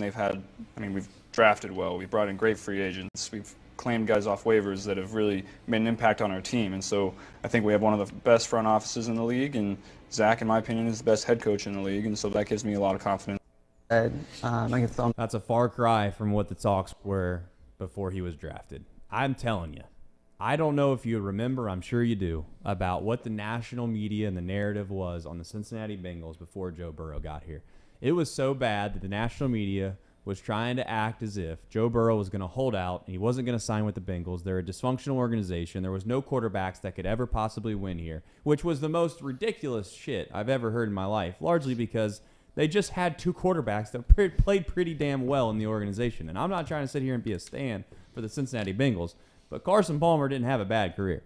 And Andy Dalton didn't have a bad career either. So to sit here and think that quarterbacks go to die in Cincinnati was one of the most absurd things I've ever heard in my life. And the fact that it's played out the way that it has been quite frankly hilarious in a way in which people wanted to deem Cincinnati was like, it's almost as if they were treating it like it was Detroit or, for lack of a better term, Cleveland. Do you remember that, fellas? I mean, was that as big as of a deal as I remember it being? I truly remember the fact that we were having conversations around the national media talking about how there was not going to be any way in the world in which Joe Burrow was going to have success in Cincinnati because it was the Bengals. I remember Stephen A. Smith going to bat for Cincinnati, and Stephen A. warmed my heart a little bit. He's like, are we going to continue talk about the Cincinnati Bengals like there's some godforsaken franchise? They went to the playoffs 5 straight times, and yeah, I remember that. Of course I remember that. That was ludicrous. And Joe Burrow proved him wrong. That's all that matters. The narrative that was Joe Burrow didn't want to come here, anyone, and at that time I was, covering the Bengals locally, every local reporter knew that was not true. But then you had the national media saying doesn't want to come here, has no interest, he's going to pull an Eli Manning, whatever you want to say. Mike Florio rode that train all the way up to the draft. And of course it turned out not to be true, but I mean that the narrative that he didn't want to come here and that his career wasn't going to be any good if he came to Cincinnati was totally false, and I'm glad that he's proving them wrong. That's the thing that stinks about this business, in my opinion, is like it's the business that we're in where you have to, in order to gain viewership, in order to make big splashes in this industry, you got to say outlandish stuff. You got to have thumbnails that are crazy. You got to have titles that are ridiculous, and we've tried to adopt that to a small extent because you have to get viewership, and in order to get any kind of revenue at a company like ours, you got to have viewership, and it becomes this toxic circle. That is the national media or the media in general, right? We don't need to go down a society issue, which is largely based off the fact that journalism has turned into clicks. Clicks turns into revenue. You follow the money and you find out why people do the things they do. There's a reason that Stephen A. Smith, Shannon Sharp, and Skip Bayless are the highest paid media personalities, and largely, for the most part, they all have one thing in common that we know of, and it's not always being right. It's like, what does Florio lose based off of what he did, which is nothing, which is why this whole thing sucks from time to time. I think Mike Florio and Bengals fans, because of that, have had a little bit of a back and forth. And I don't get into the debate, like the sports debate show, yelling at each other, that stuff. I just remember distinctly that narrative coming out from his show and him talking about the Bengals, or Burrow not wanting to go to the Bengals because his career wasn't going to be good there. And everyone around the Bengals organization or that had a connection to Burrow, including myself, said that's not true. And Mike Florio has more sources than me, more sources than 90% of people that are in the business. So that's what I didn't understand that point. Well, Florio gets on these weird kicks. For as good as he can be, he gets on these weird kicks sometimes where he'll get on a take like that and he won't get off when it's obvious that it's wrong. And he'll just come out with the wildest things sometimes where I'm like, Mike, you're smarter than that. You know this is not right or not true or whatever it is. And I don't know why he does that. I know, I understand what you're saying, Trace, but Florio seems to be in a maybe a different spot where I don't think he has to do that, but he does. I don't get it because I think he's better than that, and yet he still will get on. He'll climb these mountains, and he'll never want to get off. That's one I just did not understand. Yeah. All right. Yeah, and it is what it is. At some point, like Emperor brings up, I mean, one of the best viewed shows of our time was Controversy. It's when we put on there that the Bengals got screwed, and they did get screwed. I wasn't here for that day. I think that was a day that I had to be out of the office, but they did. And I'm not a Bengals fan saying that. It's absolutely ridiculous that the game that's played in Buffalo this week wasn't at least somewhat of a coin flip, or there wasn't some kind of situation. I'm not going to drag us back into that whole conversation, but I'm just telling you from outsider's perspective, it was ridiculous. Color analysts. I think most color analysts are good. I also think most broadcasters are good. I don't know why there's such hate for as many broadcasters as there are. I know it's a very difficult job. I know much of it has to do with the fact that when you're watching a game, you're so invested in the game from a specific team playing, more than likely because you're a fan, and you always think that for whatever reason, the thing that you see is not brought up by the broadcaster, so as soon as that happens, you think that they're biased or whatever. But I've seen that Romo was brought up today that he was calling the game in Buffalo, and I was on this take a couple years ago before it was popular, And I have a problem with Romo that's not so much that he hates the Bengals or he hates this team or that team. I don't think he truly hates any specific team. I just don't know if I think he's good at his job. I don't think that he really understands the timing of which to be able to have a point and get off a point, or be able to say something and not say something. It's more than likely my issue with him is just the nature that is there's not a flow to his game. I think that everyone else that I have that in my mind is a color analyst, and we can go through the room and it's like, who's your favorite color analyst? I think Kirk's great. I think Collinsworth is good. I know people were mad at him last Sunday night, but I think if you take your Bengal fandom away and you kind of clear that, listen, Raven fans are pissed off at Collinsworth's calling the game because he used to be a Bengal, so no one's happy. I think Rafferty's great. There's a lot of great ones, but you guys, I really don't like Romo. I don't even think it's because he hates the Bengals. I think it's genuinely because the guy's just up there, and he seems like he's treating it sometimes like it's just, not that he doesn't prepare, he probably does, but it just seems like he's just winging it half the time. He's just saying whatever the hell he wants to say. You want? I have a lot of thoughts on this, and I don't want to eat the whole segment. Go ahead. I got a lot of thoughts. Hey, on this. take as much time as you'd like. So I think the biggest difference in color analysts and look, I mean, I'm not gonna sit here and like try and be like Thom or anything and say like I've done anything close to that level, but I have worked with a lot of different analysts over the last 6 years that I've been doing play-by-play, and the thing that has stood out to me when I listen to the guys at the top, when I listen to the really good guys, is that the analysts that are good, when you think here's a good analyst, the reason that you think guys are bad is because you can really tell the difference between a good one and a bad one. You might not be able to tell a bad one in the moment, but when you watch a game and you hear somebody that you then realize is not very good, and then you listen to a really good one, for example, in the college game, Joel Klatt and Kirk Herbstreit are the two best, hands down, no dispute. Mm-hmm. They are the best. When I think of an analyst in football, I don't want them to overwhelm me because I never played football, so right. I don't understand the X's and the O's as much as people that played football or coached football did.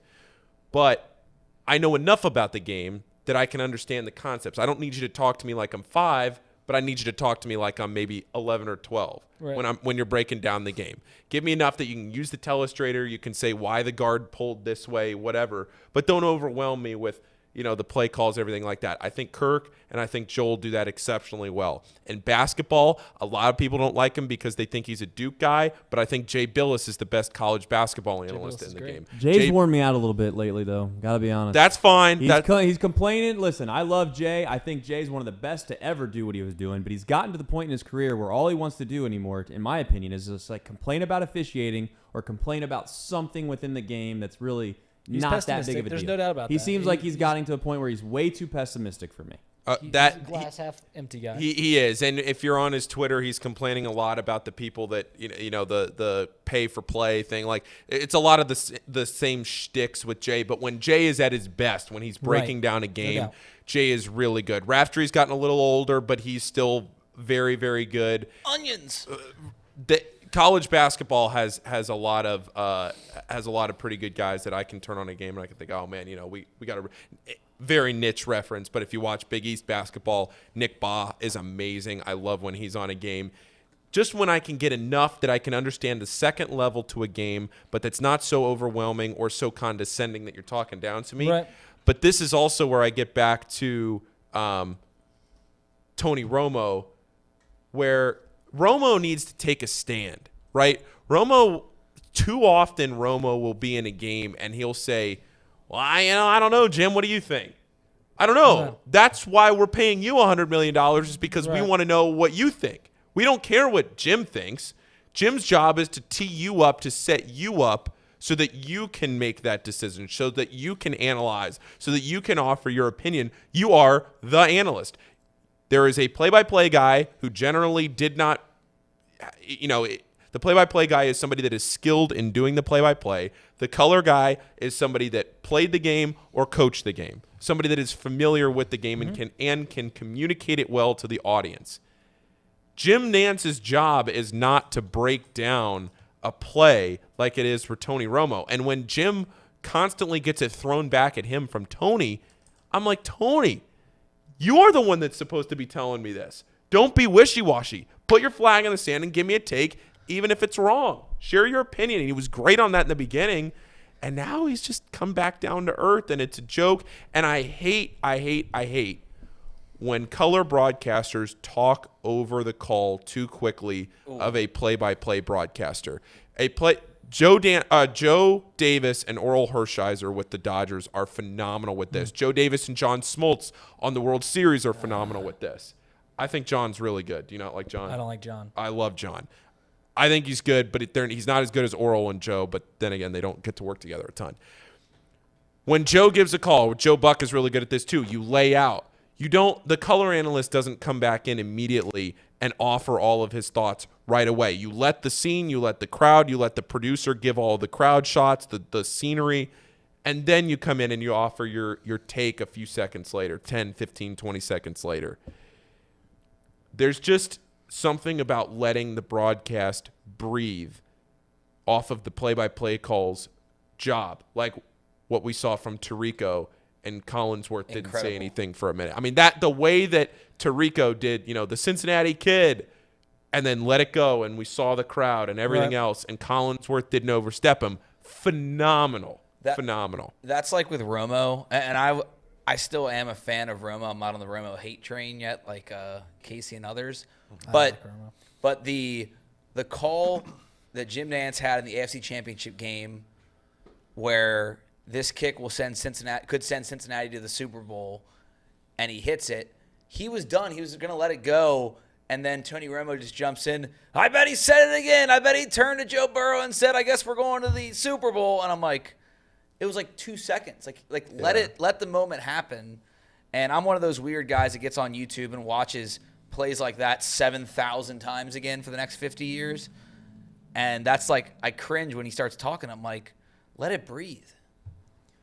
Well, he didn't let the other thing. And listen, Tony, the job's hard, right? I mean, it's not hard or should I say not hard? It is very hard talking in microphones, right? You have to fill air an incredible amount of the time. Everyone hears what you say.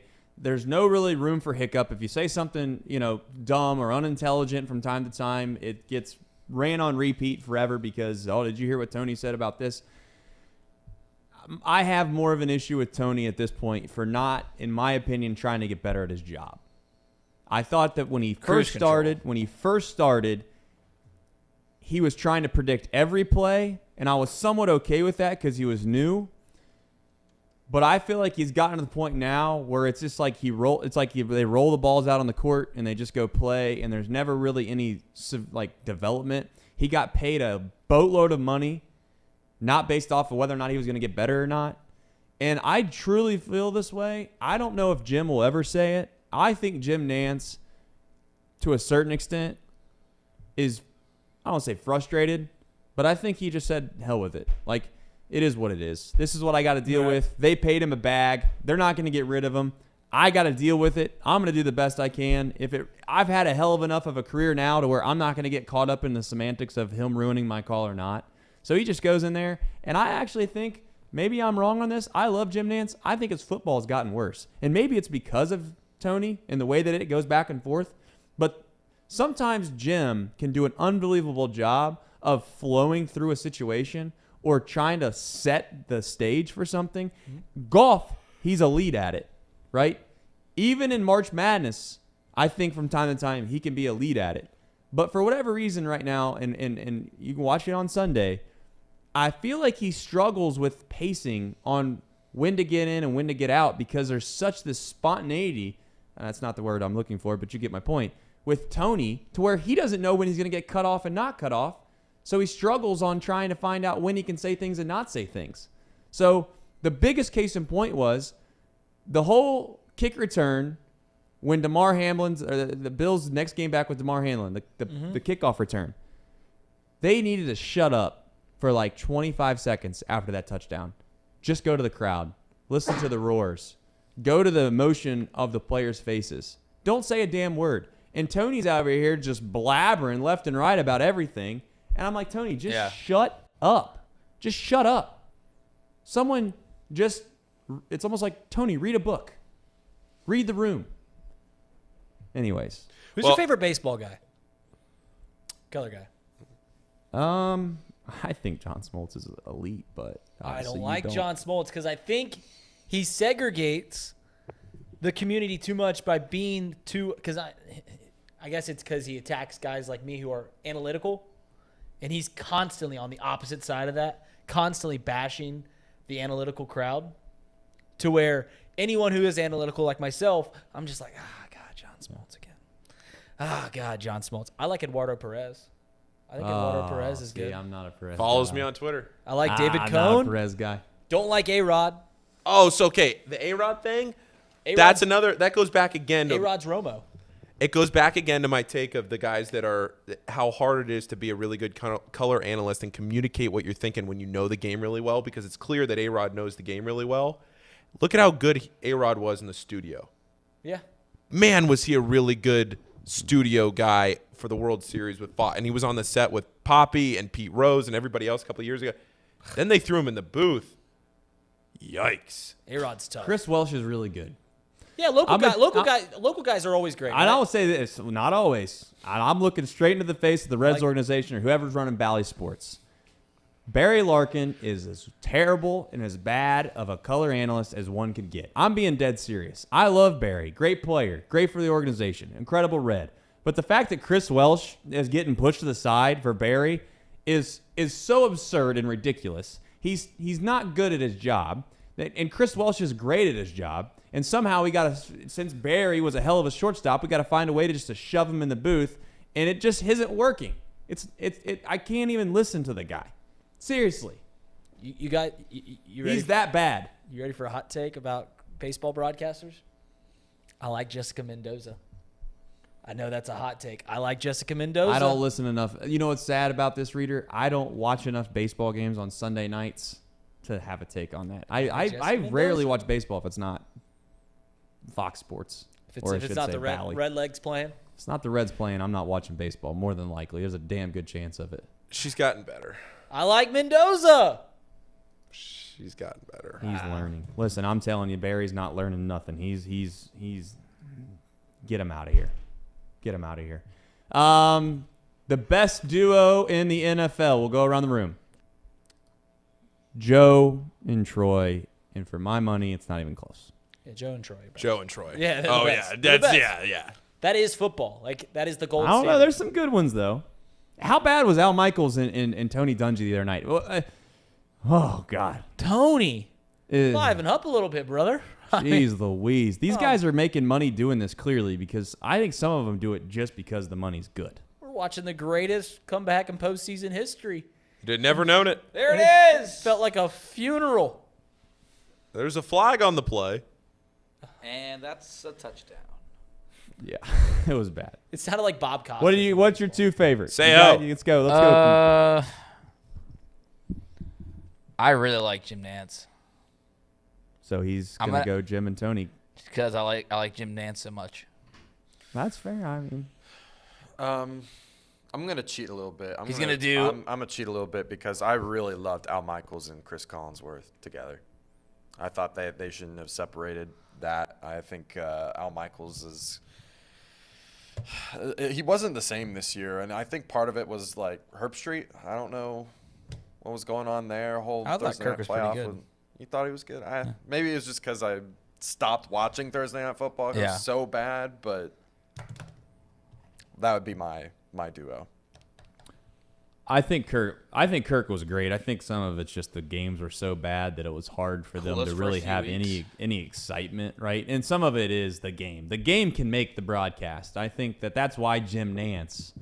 It's not because he's not elite at his job. He is, but he's also been in some elite moments that that just make it incredibly memorable. And when you're doing as many big events as Jim Nantz is doing, it's just you're open to the opportunity of having more great calls. Gus Johnson's elite, you know. Bill Raftery reminds me of the Gus Johnson of color analysts, right? Like, Gus Johnson, the Gusisms. Yeah. The Xavier one is top 5 calls of my life, probably. Oh, Kansas State. Incredible. Yeah. He's got to hurry. Yeah. Crawford. That was awesome. Yeah. All right, let's go to the vault. Let's go to the vault, fellas. All right, I'm in the vault right now. Yeah, let's. What do you like, I've been Paul? digging around. Paul, you like Clemson tonight? Go ahead, Paul. You start us off. I like Virginia tonight at home. -5 at home.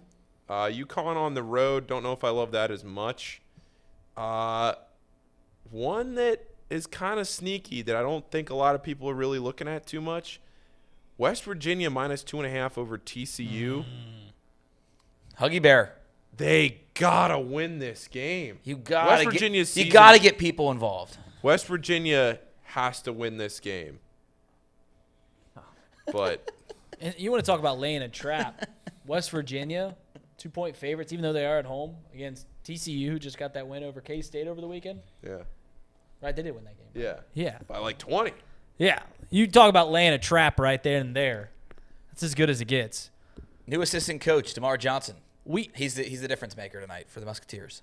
We have 2 rules That's in the Musketeers, Discord. Mountaineers, currently. Mountaineers. We do not bet on UK, and we do not bet on Villanova.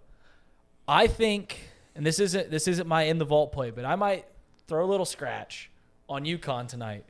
And if they lose, I'm putting them on the no bet list because they've lost 4 out of their last 5. Yeah. And it's been really bad recently. But if I had a pick, I liked your West Virginia pick. I also Go ahead. I like Auburn. I like Auburn versus LSU. They've been fading, but LSU's not very good. I Don't like fall for Auburn. Arkansas at Missouri. Yep, that's the one. I'm actually going to go opposite of that. I'm going to fade that. That might be the play of the night. Wait, you're saying Arkansas? Yeah, I'm taking Arkansas, getting 1.5. Those are 2 really bad teams. That's I not don't a game care. I want to watch. The other one that's Marquette? looking pretty solid to me, boys. I know you guys might like to hear this. I am going to take Xavier money line for a lot. A lot. Well, yeah, if they lose to DePaul. I mean, yeah, but I'm just saying. I think they cover. I think Xavier covers tonight. I think they cover not easily, but they cover. And I'm going to take a money line for a lot of money just because it's going to be one of those ones where I expect to be sitting there like not worried at all. Why is the money on DePaul? well, DePaul's athletic. Like, they can get up. Like, they've been feisty in some games. One thing I'll say about the West Virginia Mountaineers is that's one of those teams that Vegas has been high on that they just can't keep. They just haven't covered. They haven't. West Virginia was 2-point dogs against Kansas at home. Same thought, right? It's like, they've not okay, been high let's on take West Kansas. Virginia. They haven't been high on Kansas. Let's take West Virginia because it's a trap. You know, Kansas is only giving 2 points at West Virginia, and then you turn the game on, and Kansas wins by 25, and you're like, what are we doing? Kansas was like 2-point dogs against Indiana. There's been a lot of traps with Kansas. But they keep winning. That's they true. Keep covering. That's my true. point. Vegas gets stubborn on certain teams. Listen, there was a year where I'm not joking. I think I lost $1,500, like 8 bets on the Jaguars. I'm not kidding. You're too I soon. have been stuck on that for my whole.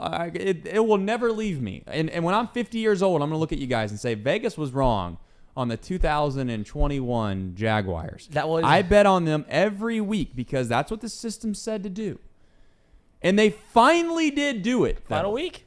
The last week of the year. The Jaguars look like the Super Bowls Jags that everyone thought they were in Vegas, I guess, because they beat the Colts when the Colts were going to go to the playoffs, if you remember. But I've never forgotten that. So there's teams that Vegas just sticks on to, holds on to, and West Virginia might be one of them. So I might just sit back and watch that game and not bet on it because the last thing I want to do is bet on West Virginia again and them lose by 15 and just be mad at the world. Like I was at halftime last night when Kentucky was losing to Georgia. Don't break the rules. Proud Georgia man. Casey. Yeah. He's real quiet over there, and he's holding out Yeah, this on is a winning. ridiculous, Casey. I mean, this is unreal. I wish you guys would've seen- $7,000 last night he won. Seho came outside. He was like, "Dude, Casey won $7,000 last night," and we're like, we all like jumped out of our, we all jumped up like, "Wait, what?" And then Seho was like, "No, you can sit down." I was just kidding. Like, He won some units, not $7,000. Sean was going to come in here and rip your head off. I'm not kidding. You won on my bet. You won some on my bet too. How That many I got units- talked out of doing. How many units did you win last night? AJ, don't do it. Don't do the Bearcats. Well, I Money played- line the Bearcats. That's like it. They Marquette. screwed me out of a I lot play- of money this week. What we got, Casey? I'm listening. I play with small units, so Well, I don't need to know the money. Just how many units. But I won probably 30 units last night. Yeah, I'm telling you. I came in and I sat down, and Casey read every bet slip that he had last night. And I'm starting to do the math of how many units he was up. And I'm going, I thought I had a good night, and I was up like 7-8 units. He was up legit like 30 units last night. And he's holding out on all of us. I hit probably. I was so happy. I had 3 units. I know. He won 10 times that. I probably hit. I want to say. If you want to count all the picks and the parlays together, like separately, I probably went like 15-1 last night. And he didn't say a word. Didn't come in the Discord. Didn't text the group.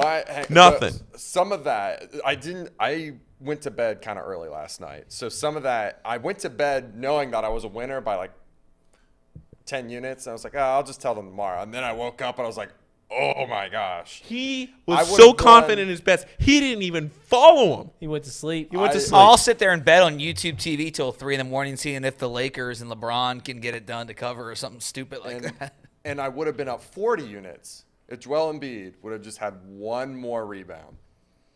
Because, The Chesler was on that too. He had 40. He needed a double-double. That was the word on the street, that there was a boost on it. 41 points, double-double, 41 points and 9 rebounds. All right, who you got tonight? I have a conspiracy. I think Casey is coming up with something to say to us. He come up with something to say to us about how he didn't want to share his picks because he was going to bed early, he was tired, all this other crazy bull. You know what I'm gonna say. He's on the train of me. He's superstitious. He put a couple. No. Let me finish my point. Okay. He put a couple of picks that he had in the Discord or told us one day or something, and they didn't hit. After he hit a couple parlays, he's like, "I'm not going to tell him my picks," and he hit again. He hit again. This is about. He is being greedy. Doesn't want to let the group chat know what his picks are. He's going to come up with an excuse tomorrow. He's going to come in here like, "Look, guys, I won another one. Hit another 4-game parlay. I was tired last night. Me and Alex had to go to dinner. I didn't even watch it. Didn't even stay up for the game. But Joel Embiid, if he'd have had one more rebound." Casey, fess up. That's not entirely accurate, but it might have something to do with that. But one of the, I gotta actually shout out some of the one guy that I know. You're about to throw somebody else under the bus that isn't sharing picks, but go ahead. Go ahead. My best man, Thomas, he helps me out a lot. I mean, he's probably 50% of what happened last night. You better cut him a check, damn it. Without him, I wouldn't have hit on some of those. But like, he helped me with the Lakers parlay last night. He came up with that. Okay, so get him in the Discord. You're throwing. What are we doing? I told him. I was like, why aren't you saying anything? Dude, you're like on fire. You're up more than me. He's up more than me. We need to get Thomas on Not Too Picky. We need to do a witness protection thing. Like have a change his voice. Change his voice. Put a black screen. I like the Lakers -3 tonight, and I like Joel Embiid to score 26 points. I will say, like, it's one of those things where I get it, but at the same time, if you're hot, then just keep sharing them. And if you're super cold, let everyone know I'm not seeing the board well, but keep sharing them. Oh, trust me. You just got to be consistent. I'm doing that. Paulie, your picks of the day are money makers, baby. You just got to stay locked in and just see the board the way you're seeing it. Listen, the best thing you can do in gambling is not win all the time or lose all the time. It's to share when you're winning all the time or losing all the time. No one wants 50-50 winners. So I would just say, Casey, if you're superstitious, that's fine. But you got to find a way through other means necessary to let people know what you're thinking. And I'm going to be honest with you. I don't think it's a bad idea of sharing all your picks and then we just start fading because let's be honest here. It's got to burn out at some point. At some point, this candle will burn out. Well, I will say this, Dollar. I really love Betfred's boost for the Cavs game tonight because I already like the Cavs to cover 7.5. They have it. You do. So they have Mobley and Allen both record 10 points and 6 rebounds. I think that's doable. Cavs cover at 10.5. Was at 165, now at plus 200. I think that is doable. I'm going to be putting the max on that, I think. I love that so much. Big Evan Mobley guy. Wow. Yeah. My bets tonight, you guys already talked about both of them. Seton Hall, I think they've won three in a row. They're at home against UConn, correct? I'm going to assume that you're right. I'm looking at different. Yeah. What are you looking at me like I'm crazy, Paul? He's going Big East. Yeah, I'm taking Seton Hall tonight. All right. What's the line? Well, he was on UConn. So I might go on UConn. I haven't decided. I'm taking Seton Hall money line. I think it's 4.5. It is 4.5. And then I also have the West Virginia Mountaineers money line. Okay. I actually Are you don't parlaying hate that. those? No, those are by themselves. Those straights. Clemson's not playing tonight, so that won't ruin anything for me. I'm never betting Texas Tech ever again. And then Trace is not allowed to watch a basketball game with me ever again. Yeah, that's the most ridiculous thing I've ever seen. I would have won my Michigan State bet yesterday. All right, Wheel of Lunch. All right, Wheel of Lunch. One other play I will say that's looking promising is going to be the Atlanta Hawks tonight. Yes, that's the other one I was going to say. Looks good. Looks doesn't it? really good. Looks good, doesn't Looks it? really good. I got on here. I was like, whoa. All right. Did you guys see the Spurs last night? The Hawks, baby. Yeah, the Spurs covered. Spurs were a big old play last night. Yeah, that was a big play. And did it hit? Oh, It did. Is the system starting to get some oil on it again? Because it was struggling for a minute. It does well I've in been NBA, keeping man. track. It goes real well in NBA. The NBA, I tell you what, it doesn't do well in the NFL. Oh, the NBA, NFL's a crapshoot. NCAA football next year, I can't wait. I seriously think if we had to put the system on a percentage basis within college football, it's 80% or more.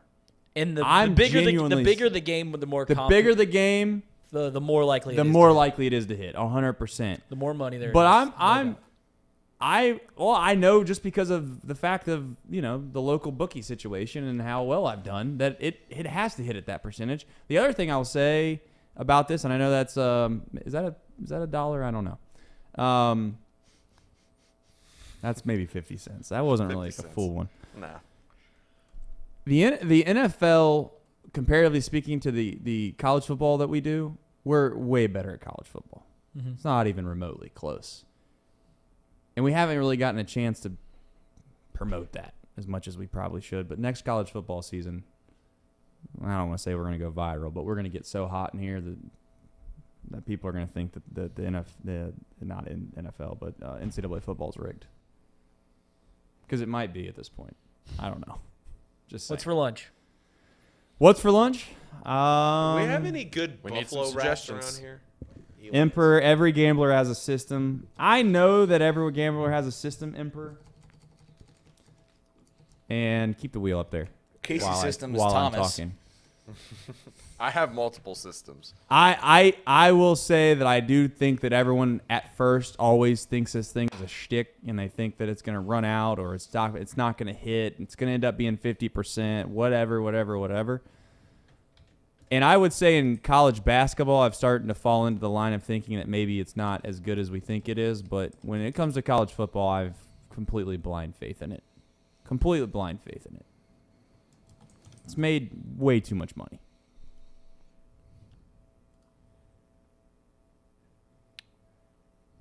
All right, I need some suggestions. Suggestions? Sir Boy's got like 1,000. I can read them off. Skyline? He always I want a puts sub, Jeff so- Ruby's in there. Throw a Firehouse McAllister, Subway, Jimmy John's. I don't care. Throw Penn Station on there. Oh, you can't have Gold Star and Skyline in the same thing. They're two different places. Just take Gold Star and Skyline out. Take Gold Star and Skyline out. And yeah, he's put in McAllister's. I don't hate that. Put Culver's. We haven't been to Culver's in a long time. I'd say that's good. Bleed out the rest. Yeah. All right, fire it up. We need some music for this. Maybe we can start. I don't want to say rearranging the studio, but tough. I actually want to consider the idea of getting more producers so we can start doing more things and make less of a burden on everybody, but have like 4 people working on Thom's show so we can have like sound effects and all those things. We just got killed back to back. We Yeah, did? we did. Yeah, McAllister's but the and subs. Firehouse back to back. Still got Penn Station on there. Paul, you want Penn Station to hit. Trust me. It's going to hit Penn Station. You know, the one time I put Canes up there in like forever, and it's like not even really a place I want to go. But Yeah, I don't really. Why'd you put it then, Casey? Because we hadn't been there in forever, and I just needed a suggestion. I'll be honest, I don't really want to end up at Canes either. Go ahead. Just rip it. Are we disrespecting the wheel today? I don't think so. CNC. All right. Well, it is what it is. Wait, no, spin it one more time. Best 2 out of 3. Here we go. No, I don't think it's best 2 out of 3. All right. Okay. Last parting words for the chat. If you are in the Discord, we appreciate you. If you're not in the Discord, you've heard us say this 1,000 times. Jump in there. Let's have some fun tonight. I'm feeling good about the board tonight. Maybe I'm jinxing us, but I think I'm seeing the board really well tonight. I like a couple plays. We can have some fun in there, chat it up, talk about ridiculous stuff for whatever, the last 3 or 4 hours of a night. Wake up, do it all again. Ooh. Hopefully, we need one thing to happen, though. I want you to say a little prayer about this tonight. This is kind of a joke. I don't want you to think I'm being super serious about this. We need the line. We need the line for the Bengals to drop down to 4. Just 4. If it gets back down to 3.5, we'll throw Is a it party. ever 3.5? I've seen it up to 5.5, guys. Yeah, it's gone up to 5.5, I think. Well, you're just saying back to. We need to bring it back. Okay. We need to bring it back. Not that it's Not been there saying it's an before. emergency. Just saying we need to bring it back. We can't have that thing go to 6. We can't have it go up to 6. We don't want that. We need to bring it back to 5, maybe 4.5. If it gets to 4.5, We've got a better quarterback. I like it. Definitely have the better quarterback. Thank you. It's not even close. Thank you. Josh Allen is not better than Joe Burrow. He's the 5th Never best has been, never will be. I like Josh, but he's not that guy. He's the 5th best quarterback. You're not that guy, pal. All right. We'll see you in the Discord later tonight. How about that? Take care, everybody.